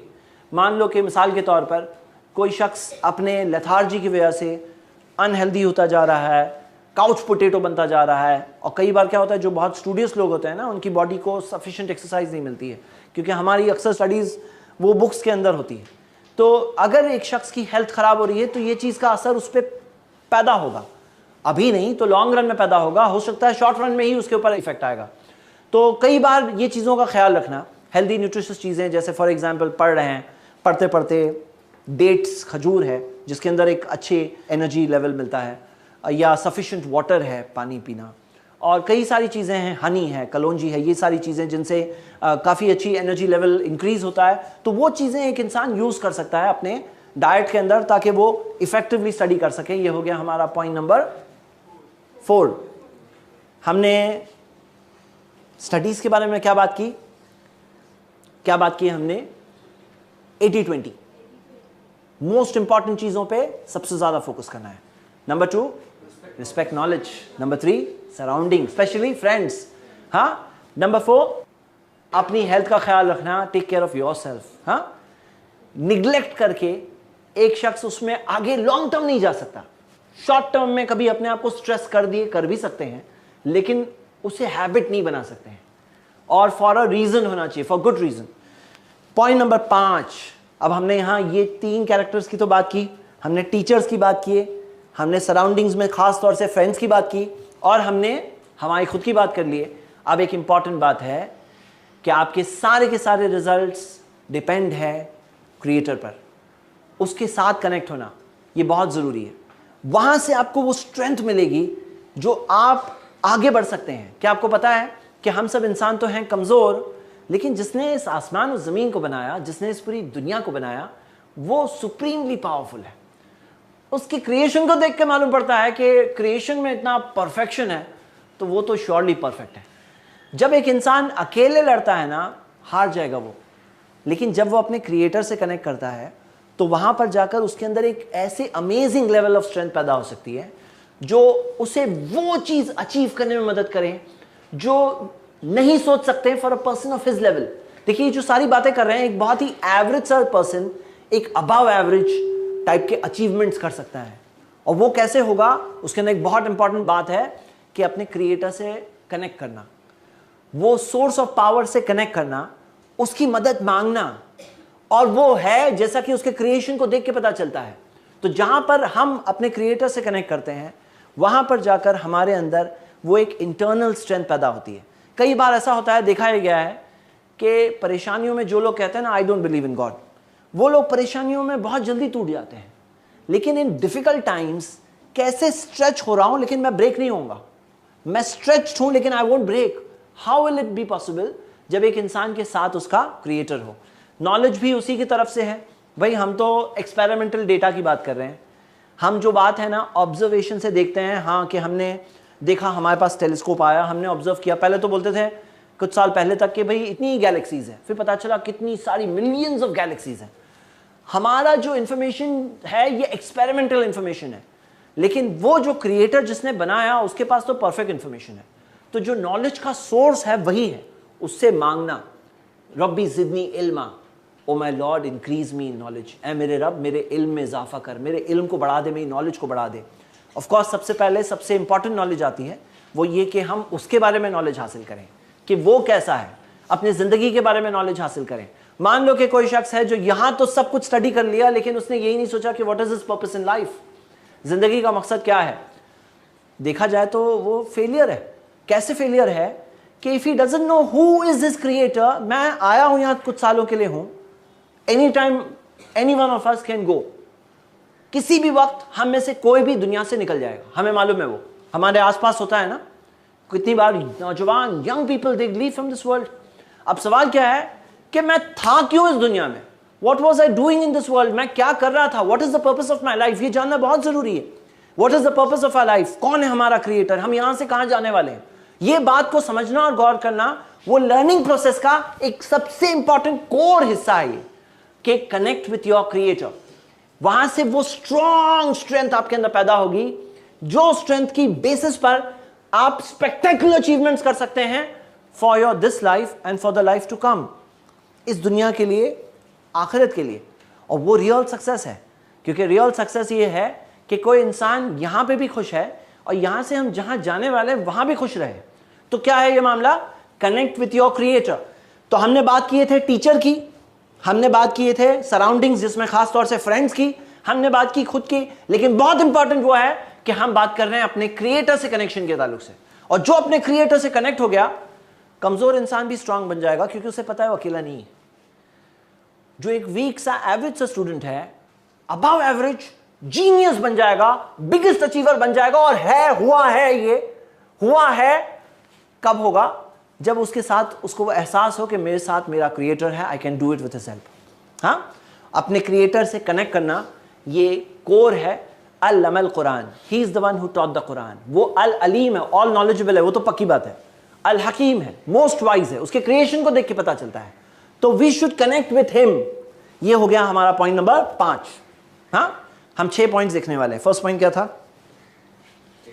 80-20। Second point, respect knowledge, specially हम बात कर रहे हैं टीचर्स की। नेक्स्ट पॉइंट, सराउंडिंग्स, स्पेशली बात कर रहे हैं फ्रेंड्स की। Fourth point, take care of yourself, health की, स्लीप की, डाइट, न्यूट्रिशन, एक्सरसाइज।